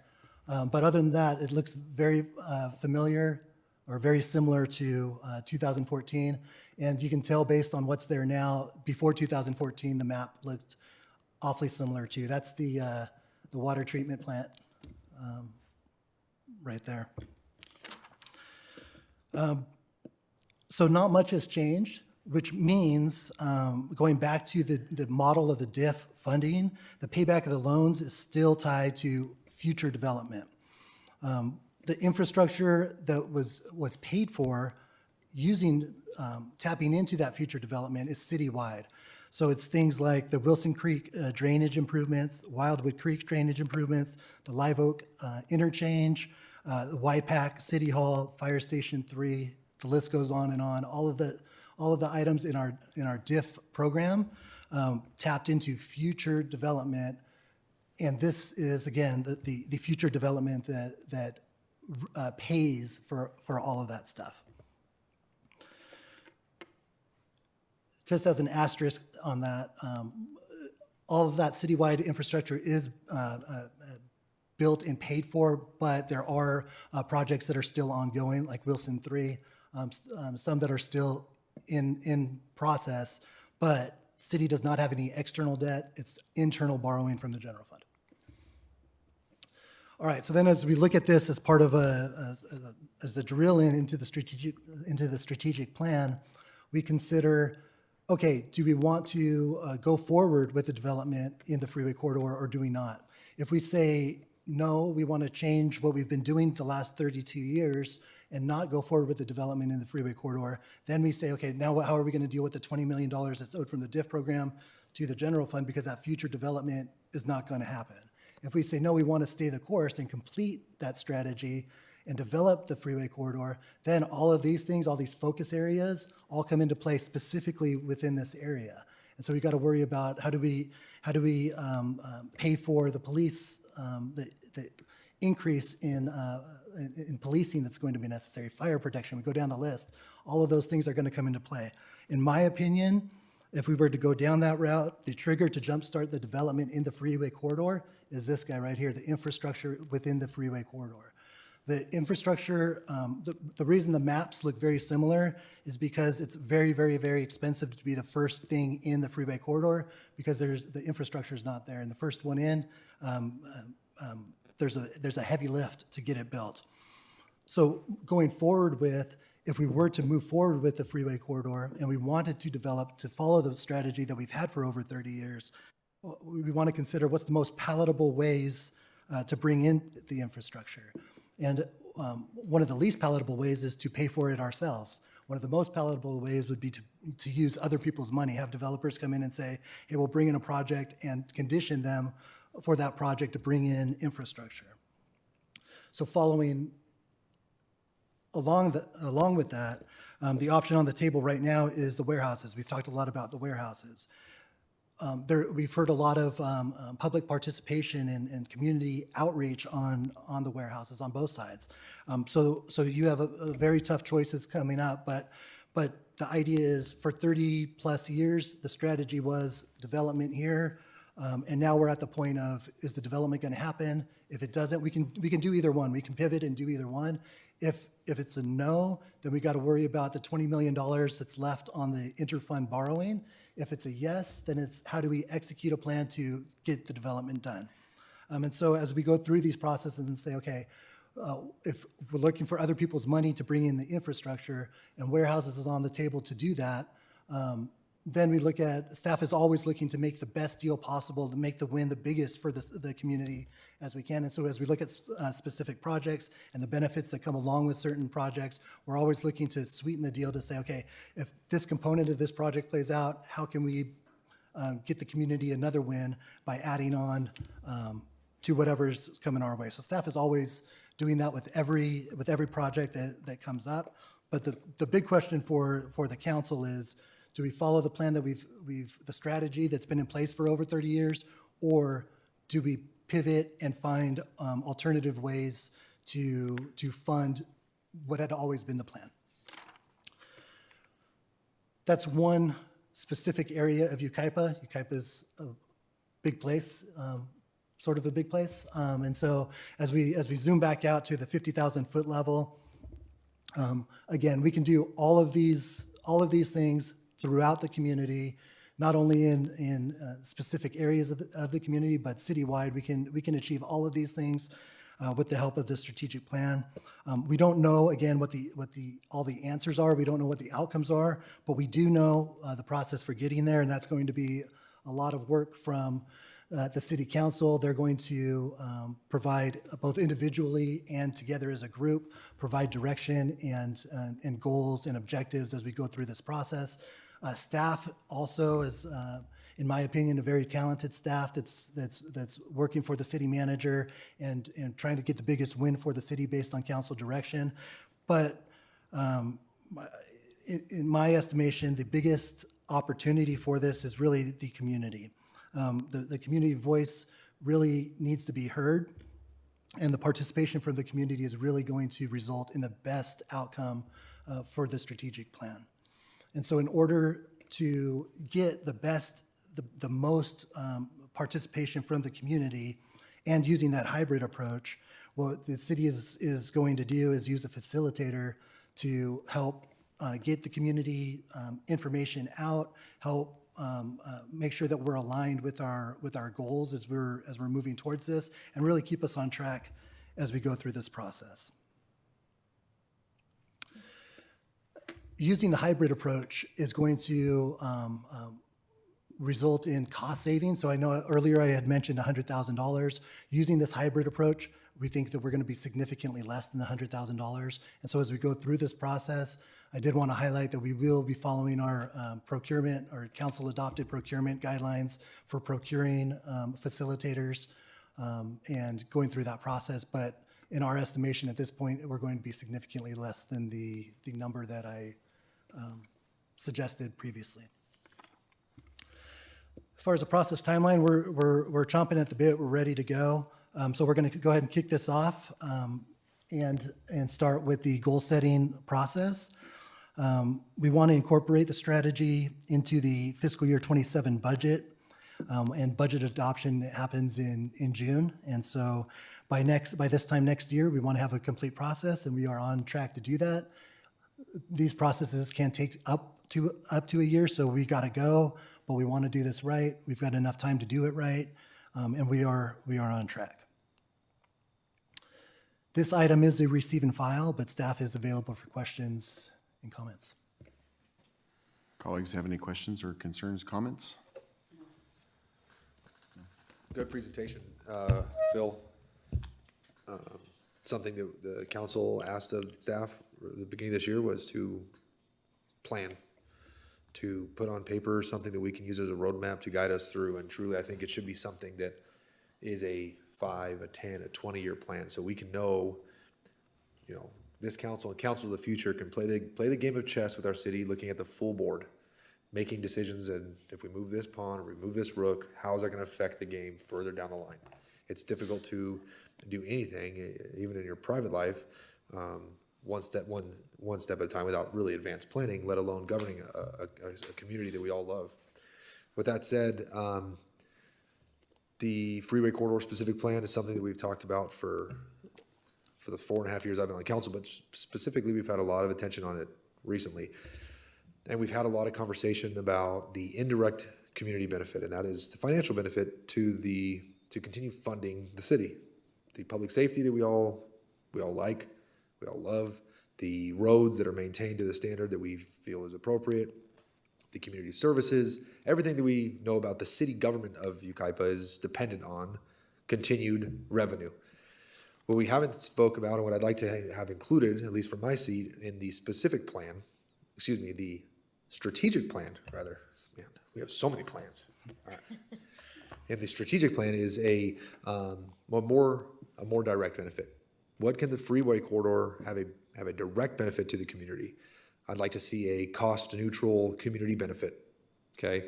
And I'll leave that up for the planners for now. I want to see what they can bring back with that model, something that is a tangible benefit that the citizens of Yucaipa can realize.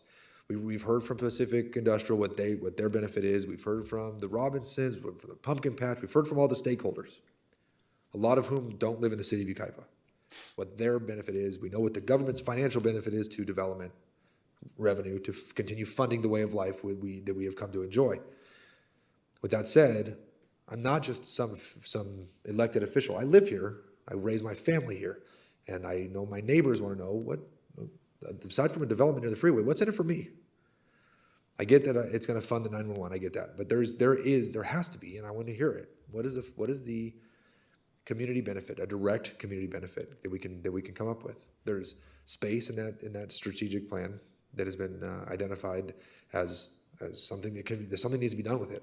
Whether we decide as a council to say, hey, maybe housing in that area is not appropriate, considering we're having additional maybe vehicular traffic there to support any type of industrial or commercial development. Then it's up to the council and city staff to say, where can we have that no net loss moved somewhere else in the city to have a more direct community benefit. So I think it'd be beneficial for staff to include with our third-party facilitator a discussion about a cost-neutral direct community benefit. And I think I'd like to see your experience, staff's experience, and the expertise of this facilitator come forward and wow us with some ideas that we can use and that our community can get excited about, because there's been so much negative about it. And again, I've said it, I'd rather see nothing there. But I don't think nothing is the answer. There has to be a middle ground, and we've talked about how the middle ground is only achieved by somebody with deep pockets, substantially deeper than the cities, funding the infrastructure to that area to develop. I want to see, okay, let's operate in the hypothetical that's there now.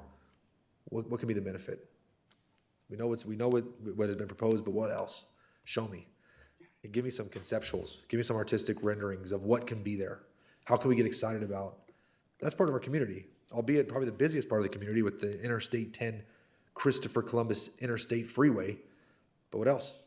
What else can benefit us? Not the developers, they don't live here. Not the landowners, they don't live here.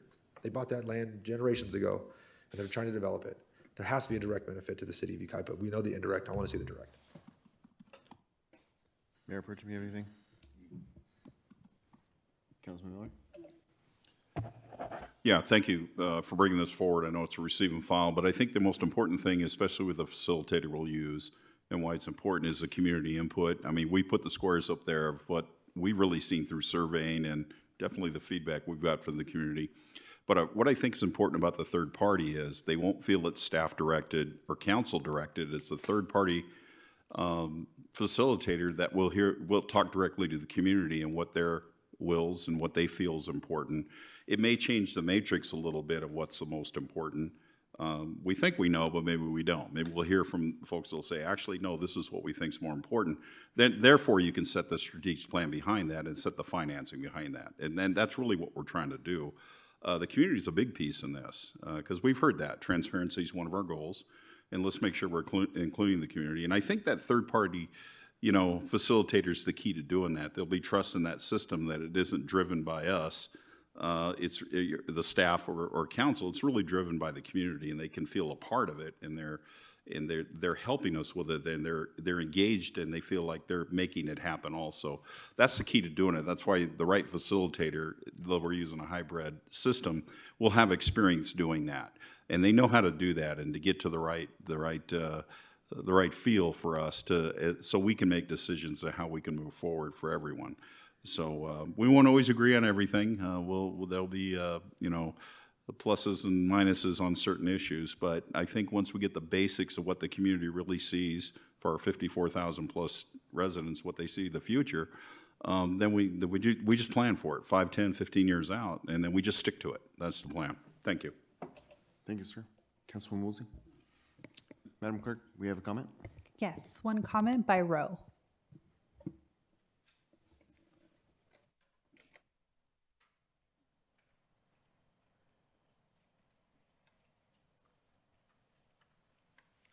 Okay, row here, Colorado Hills.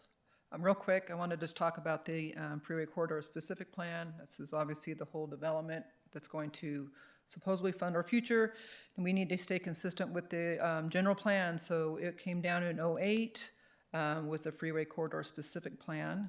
It was 44% open space. 2016, the general plan was updated with the NOD, went from open space to open conservation space, which is open to changing the zoning. I want to make sure that we understand that if we change zoning, hillside ordinance, any of that, we have to have a CEQA, an EIR, SEIR, that has to be done. We must stay consistent with the general plan. That's why it has not been any development for so long. And I wanted to make sure that we don't violate the due process. We stay consistent with the general plan, the CEQA, and any improvements, anything that's going to be done, it's going to be questionable. That's what it's about. So we have to stay, and I keep saying this every time I get up here, consistent with the general plan, open space. We can, as an alternative, build up Yucaipa Boulevard. We already got a lot of things being built up there. That's a wonderful thing. That's going to bring the tax revenue money in to fund the police, fund the CAL FIRE, which from city staff, that is our main concern, is funding that. And we always have that conversation. So I just want to put on the record for the strategic plan, it's not a binding contract. It is a concept, and a concept that we can change. And the concept I always go back to, that it will be held up in a court of law, will we stay consistent with the general plan. If we get away from that, it's questionable. Now the SEIR, when you read that, and I have read that thing, it's thousands of pages. I broke it down. There's so many environmental challenges in it. It's significant. And if you don't know it, and I know it, I mean, I'm taking classes in it so I can understand the legality of it. It's very challengeable, and it's all different from. There's about 4 or 5 topics in there that we could all sit there and go, "Ooh, wait a minute, this isn't legally right." So I'm just putting it on the record. There's a lot of that's challenged with the SEIR. The third-party people that do those, they're just putting stuff out there, but they're not really looking at the legal side of it, and there's a lot of challengeable aspects of it. So that's all I wanted to say. It's just words, information, thoughts. We all got to stay consistent with the general plan, and we really probably look at that SEIR a little bit more deeper because it's very challengeable. Thank you very much. Thank you. No more comments. All right, so receive and file, so we don't need to vote on this, correct? So our next item is item 12, Chief Malinowski.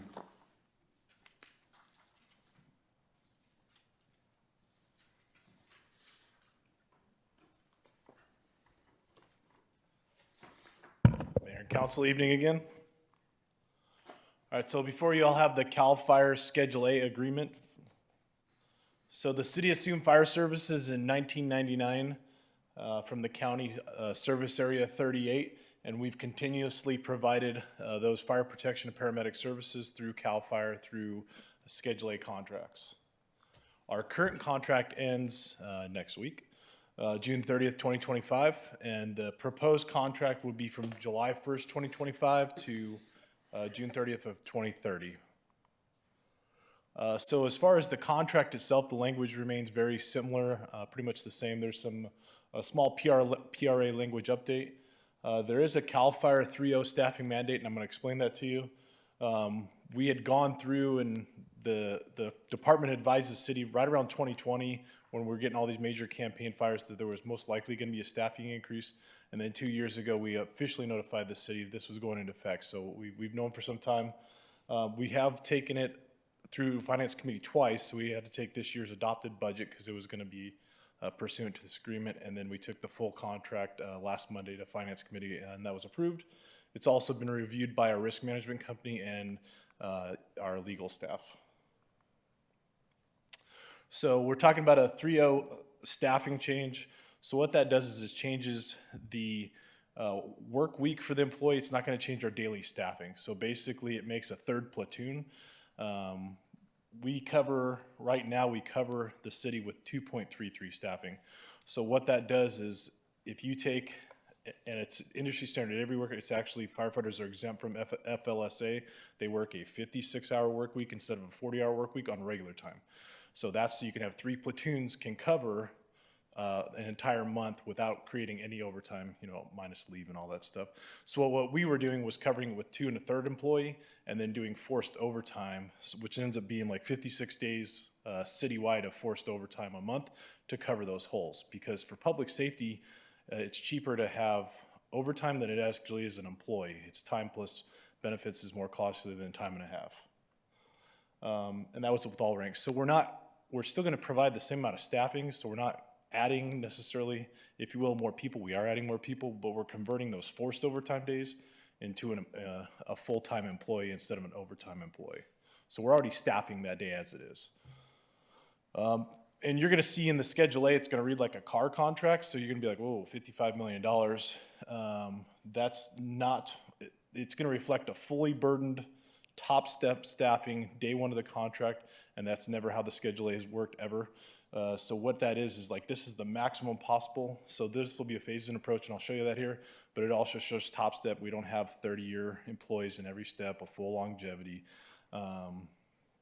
So what we do, and just like we adopted fiscal year 26, I look at it and we budget as close as we can to estimate, and that estimate is always about 7 to 10%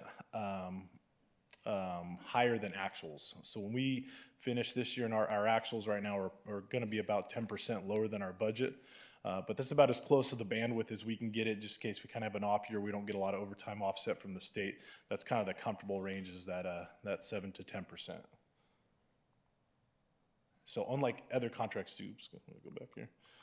We always bill actual, so there is no just pay this amount. We bill actual and that's literally every single day. Overtime is reviewed and approved, and we do timesheets, so at year end we know what we paid for. So like I said, daily staffing wouldn't change. So daily we have 10 fire personnel on in the city that is Yucaipa city funded. So it doesn't improve our staffing levels, if you will. We'll still have 10. And then where we get that staffing level is NFPA 1710. That's how many firefighters should show up to like a 2,200 square foot residential building. It's 16. We have 10 on a day. And then we fill those other 6 positions through mutual aid or automatic aid with our partners at CAL FIRE, Cal Mesa, Redlands, if you will. But we have to have 10 on every day. So it's a constant manning. No matter what, we have to have 10 on every day. That's the minimum right now. Yes, we're asking for more in the strategic plan. We have to have 10 on every day no matter what. So if somebody calls off, we can't just run a fire engine with 2 people or 1 people. We have to backfill that. If they get committed to a long-term incident, we have to, short-term mutual aid, automatic aid, or call people back. So that's our constant manning minimum is 10 a day. What that provides is 1 chief officer in a command vehicle, and then we run 3 city or type 1 fire engines with the captain, engineer, and firefighter, with one of those being a paramedic, if not one or more being a paramedic every day. And so this is what it would look like. This is what we're currently at. 1 battalion chief, 7 captains, 7 engineers, 7 firefighters. With 3-0 staffing, we'd be going to 2 battalion chiefs. I'll talk about the assistant chief, 9 fire captains, 9 engineers, and 9 firefighters. So it would still give us 10 folks a day. So it'd be a phased-in approach. This is not just for Yucaipa. It's for all local cooperative agreements statewide. It's for all CAL FIRE units, period. So we're enforcing this on our own programs. So it's about 2,500 floor staff that needs to be hired, and the estimate is over the next 4 fiscal years. So that's our phased-in approach that we've negotiated with the unit, if you will. So we'd see those positions added from fiscal year 26 all the way through fiscal year 29. And we anticipate about a 5% step increase when we start with Phil and city manager, like a 5% step increase annually on both public safeties. So this is what the overages on our estimates would be over that 5%. So we'd be looking at about a 6.8% on fire this year, which we've adopted into budget, 6.8 next year on paramedic, and then fiscal year 27 will be a 6% fire, and then fiscal year 28 would be a 5% fire over that 5% annual raise step increase. So like I said, if you look at the Schedule A, it's got big numbers on there, and we bill actual. So this is kind of a comparison of what we are, what it shows, and then what we're actually budgeting. And you can see it's obviously quite a bit lower on all these through the years, where the last year of the contract shows 8.4 million and 3.1 million, and then this is together at least $1 million under the stated maximum there. So we haven't had a staffing mandate from CAL FIRE in 22 years. We used to run 2 men on the engine, and statewide, like, hey, we can't be doing that anymore. There wouldn't be a foreseeable staffing mandate from CAL FIRE for decades. And I don't even know what that would look like. That we'll see what the fire service changes in 20, 30 years. And I ran that statement by my boss just to make sure we're not selling a promise that, nothing foreseeable. Any additional staffing would be at the volition of the city. That'd be the city to come and say, hey, we want a squad, we want this, we want whatever. That would be the city's decision, not the state's. Yucaipa Fire would be a nationwide industry standard. Like I said, everybody everywhere nationwide works a 56. It gives you 3 platoons, and you can cover a whole entire department minus leave with just regular guys, not people on forced overtime. And it gives us that greater depth of workforce. So like I said, we have to staff 10 no matter what. So if we have a person on baby leave, IDL, where they've blown their knee out, whatever, we still have to staff. So we're just like anywhere else, we have those vacancies. This gives us a greater pool of candidates that we can pull in every day to ensure we can meet those daily staffing levels. So one of the things was an assistant chief on there. It's more fiscally responsible than a battalion chief. It's cheaper, if you will. It's a salaried position. There's still state land here, so the state needs to have some type of responsibility here instead of the city subsidizing it. So the agreement with city manager was the state would provide that 3rd platoon battalion chief, and for our 3-0 staffing on the chief level, the city would provide a more economically feasible fire chief at the assistant chief rank, which is what we do. Most contracts, LA County, doesn't matter if you're CAL FIRE or not, most places with big contractors, a division chief or assistant chief, if you will, provides the local fire chief, not a battalion chief. We're kind of an anomaly, just do it our size. And that'd be a salaried position on Monday through Thursday. So currently, I'm the only chief officer in our city.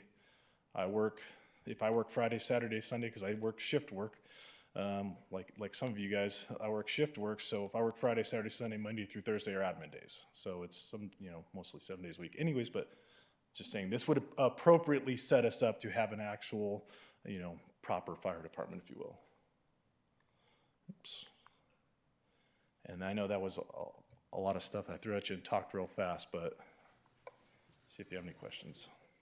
Colleagues have any questions for him? No, I move item 12, Schedule A agreement between us and CAL FIRE, give the city manager, interim city manager wherewithal to execute the agreement. Okay, real quick, do we have any public comment on this? No comments, sir. Okay. And nobody has any questions or concerns? Okay, so we have a first. Do we have a second? I'll second. We have a first and a second. Those in favor? Aye. Aye. Any opposed? Okay, thank you, sir. Okay, moves us on to item number 13 is a public hearing. Current time is 8:42.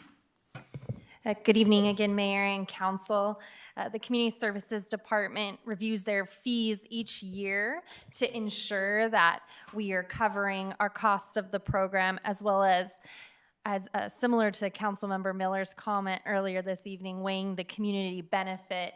And third of all, we're seeing have our fees reached a cost where people are no longer willing to pay that for that service. The item before you is the approval of the the user fees for this year. And the document can be a little confusing, so we put a slide together here on the screen that just shows the fees that we are recommending a change to. There is the new fee that we are recommending on the left side, and the old fee that it previously was on the right side. A new fee is the last fee on this document is a new fee, and then the stars late fee is also a new fee. And on this slide, these are the recommendations for our sports fields. There has been an increased cost in maintaining the fields because they are being rented every single weekend. And in addition to the cost of special event permits, just because they are taking a lot of staff time to review. The recommendation this evening is that City Council conduct a public hearing and subsequently approve Resolution Number 2025-35, rescinding Resolution 2024-45, and adopting an update to the Community Services User Fee Schedule and amending fees and charges for services rendered in relation to community services and making related determinations pursuant to the California Environmental Quality Act. This concludes my report, and I can answer any questions you may have at this time. I failed to note that the Finance Committee did review this item at their meeting last week. Thank you, ma'am. Any public comments? No public comments. Close the public hearing. Current time is 8:45.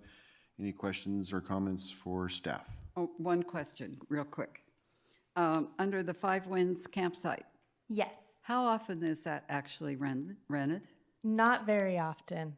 So have we actually received any income from that?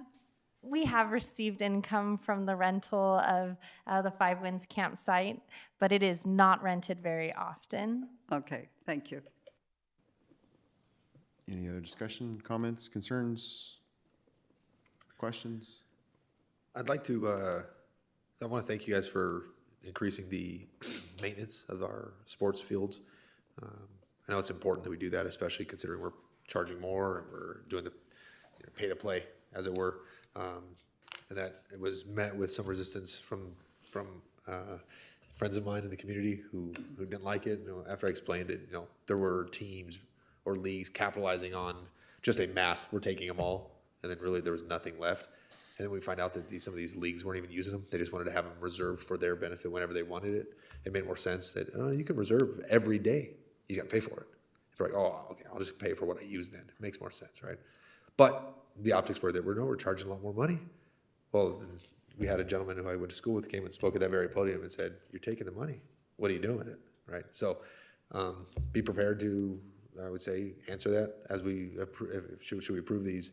That no, the money is going back into the fields. We are maintaining them. We're putting more sod down, or seed, or watering, or field maintenance. Lights, I know, was an issue. So just I'd say for staff to be prepared to be able to quickly articulate, hey, no, the fees have gone up. As a result, they're being used more and more wear and tear. We have to maintain them, and that shouldn't fall on the burden of the entire community taxpayers. It should be those specifically who are using that amenity. So, thank you.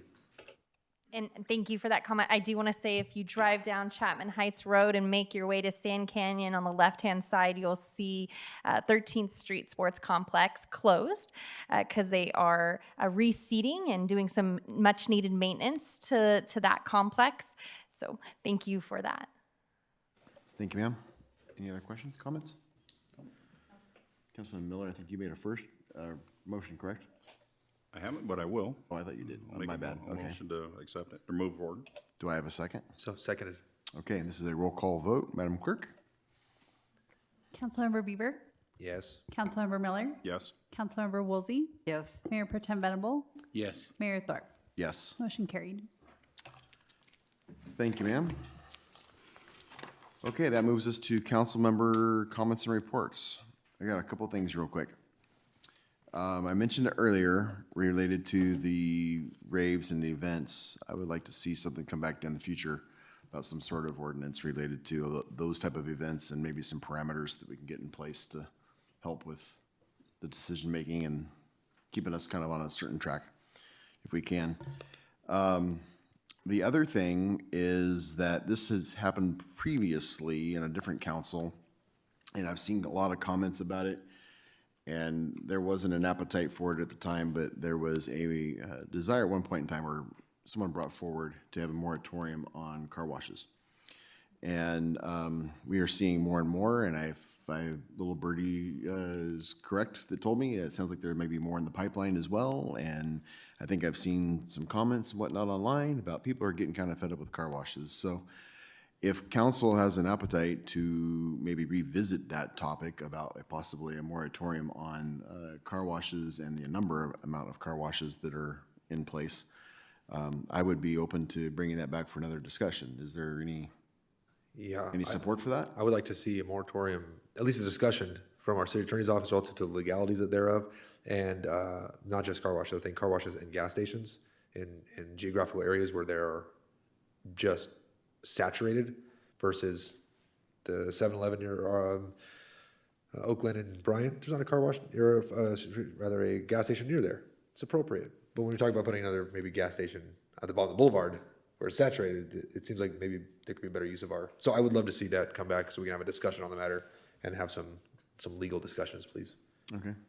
Any other council members have any comment on that? No? Okay. So I think we wanted to see that come back, Jennifer. And also this week, we had a letter, we're getting close to pumpkin patch season. We had a letter the city sent out to the owners of the pumpkin patch, getting them ready for, trying to start the conversations, getting ready to have dialogue with them concerning their conditional use permit and getting ready for the season. In the past, there have been some challenges in communication between city and the pumpkin patch in relating to getting ready for the season and getting the approvals and the inspections, and whether there's misunderstanding or information is not relayed or whatever the cases are. Thought I would like to propose to you all would be that maybe we have an ad hoc committee that would involve the owners of the property and 2 council members and city staff to start those dialogues with them. And that way when we get to the season, we're not last minute. We've got the inspections and everything all done. We're ready to go. It's not all last minute stuff, and we don't have a lot of misunderstandings and that kind of thing. So if we had that ad hoc, I would be interested. I would think there should have at least 2 council members on that. Is there any feedback?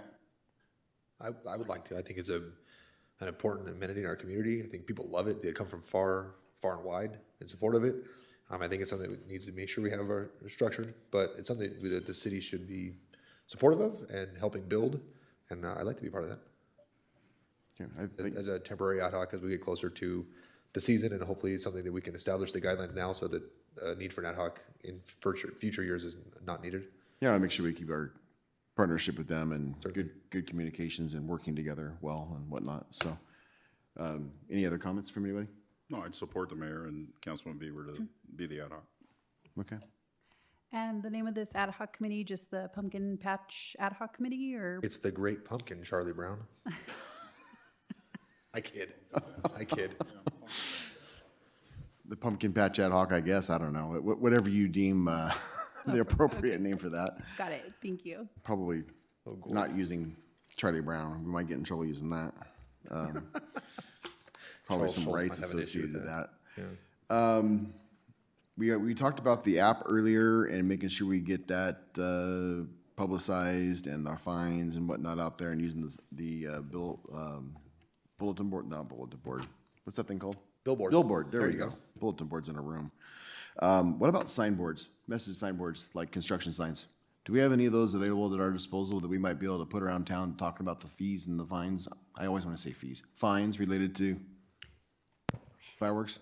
If I may, we are using those signs for the 4th of July event at the high school, and they will flash 4th of July and also warn people about the fines. Perfect, okay. Answers that question. Mayor, real quick, back to the pumpkin patch Ad hoc? ad hoc, sure, whatever you call it. Okay. Based on the letter, Tyler and Chris, they already reached back to the city. There's a tentative meeting scheduled for Wednesday of this week at 10:30. I know that's tough for your schedules. Did you want us to reach back out and see if we can come up with a more accommodating time for both of you? That'd be beneficial for me. Yeah. 10:30 is right smack in the middle of my day. Wait, And I'm not nearly as far out of pocket as my counterpart here, but Maybe see if they could be available next Monday, even call in remote. I could call in. But if we can do end of next week, I will accommodate. Okay. We'll have Sherry coordinate your schedules then and reach out to them. Thank you. and I think that's all I have. I'll stop talking and open it up to my colleagues. Any other announcements, comments, or discussion items? Yes, I attended the Metro Valley Committee, and at that meeting, there was a presentation from the Government Affairs Department in regard to the Measure I have sent sales tax. Also, I attended the Finance Committee meeting, I attended the Yucaipa Valley Water District meeting, and attended the Vector Control Committee meeting, and they were all very interesting. Very good. Thank you. Councilman Miller? Thank you, Councilmember Woolsey. You're definitely doing your job. Thank you for all the stuff you're doing. You are definitely doing a great job. I talked to the fire chief last week. We had a communication, just recognized one of our great fire captains, and I hope I say his last name right, Kulata? Yeah. I just want to read a little bit about one of our great fire captains that's homegrown. Donald Collada worked his way up through the ranks in Yucaipa. He started as a volunteer reserve at Crafton Fire Station 2007 and 2009. It's just a great story of how to come up the ranks. When he was hired by CAL FIRE, once he was hired, assigned to the Bryant Street Station, promoted to firefighter, engineer, and ultimately fire captain in 2018, initially serving on the CAL FIRE Wildland engine for 2 years on the Yucaipa City engine. Captain Collada manages a busy 3-engine firehouse, and in 2024 was promoted to the program sponsor for Yucaipa CERT program, a valuable program in our city.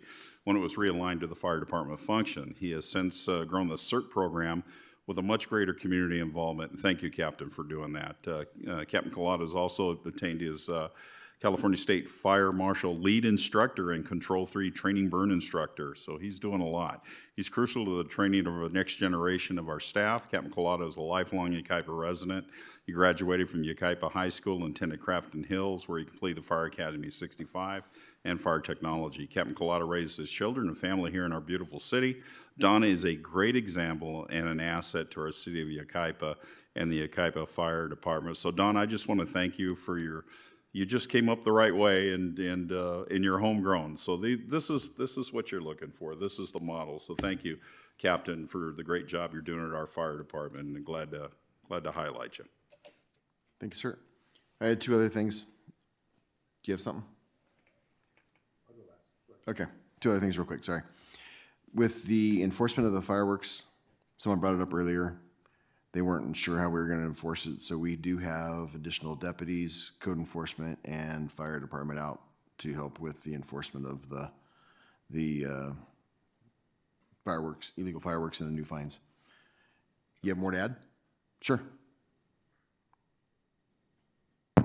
Okay. That's correct, sir. We have additional code enforcement officers, additional deputies, as well as law enforcement officers from CAL FIRE coming in to assist us. Perfect. Okay. Thank you, sir. Yes, sir. Mayor, I did want to add one thing. I heard the speaker talk about some of the advice that people are maybe getting online. I'd recommend people not take legal advice from other posters on the internet, especially Facebook. One of the things that I've heard is a belief that the code enforcement, fire, or police personnel have to actually witness you setting off a firework in order to cite you. That's not true under the city's municipal code or under state law. They only need evidence of fireworks, illegal fireworks activity occurring on the property, and they will cite the property owner. So if you are allowing people on your property to use fireworks, you can expect the citation to be coming your way as the property owner. And that includes, they don't have to actually witness the fireworks going off at that exact moment. So, like I said, I think there's a cavalier attitude about this. I think people should take it very seriously. And we have significant enforcement tools available to us. Thank you, sir. And then to comment on the other thing, we do have a fireworks show this year at the high school, and we'll see what happens next year, but we do have a fireworks show this year. It's still gonna happen. So anyway, I'm done talking. Mayor Pro Tem. All right. Well, June 18th, we have Movies in the Park. We're getting ready to see Inside Out #2, right? Okay. June 27th, we have Snow White. Do we still have tickets for that? So hopefully, how did the puppet one go? I heard it went fantastic. That's great. Fireworks show on 4th of July. The 25th, we have the comedy night. And then the 26th, we have Elvis. Also, tribute, sorry. He's coming out. We didn't get the real Elvis? Megan. Yep, we have a tribute. So anyways, youth advisory, we have some kids getting ready to graduate, right? And we're losing some, right? So make sure that if we have anybody that's interested, maybe we can get the applications in right away.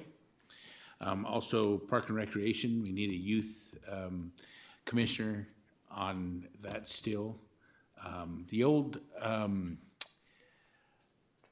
American League president, the lady, her son is interested in that, and I've seen him, so maybe we can figure out, we can reach out to them. Other than that, I think that's it. So following up on the heels of the Youth Advisory Committee, I want to highlight I think they're all success stories. Those kids are amazing. They come before us with just GPAs that I didn't even know were attainable, nearing 5.0 GPAs at our high school, and they're just brilliant. But the discipline that it takes to come to our city council, or city hall rather, and partake in that. On Thursday of this week, I'll be traveling to Fort Leonard Wood, Missouri to watch one of your Youth Advisory Committee members graduate from United States Army boot camp. He graduated with high honors at Yucaipa High School. He is an example of parenting done right and guidance from our city staff as well. So Sarah, to that, outstanding work on helping mentor and guide these kids, providing them with discipline and guidance. To the parents of this young man, I mean, like I said, the young man has a brilliant mind and probably could have got into any college he wanted to or university he wanted to, and instead, on the cusp of global conflict, decided that he's going to represent his nation and join the U.S. Army. We don't see that kind of sacrifice as often as we probably have seen in past generations. So phenomenal example of Yucaipa putting up our sons and daughters to achieve great things here in our little hometown. So I'm excited to be taking part of that. That's all. Thank you, sir. Interim City Manager, anything to announce, comment? No, I think you covered it all. And I think Megan wanted to report that the event at the YPAC was sold out. So we're happy to report that one. Perfect. All right, with that, we stand adjourned. Next meeting will be July 28th. Current time is 9:02. All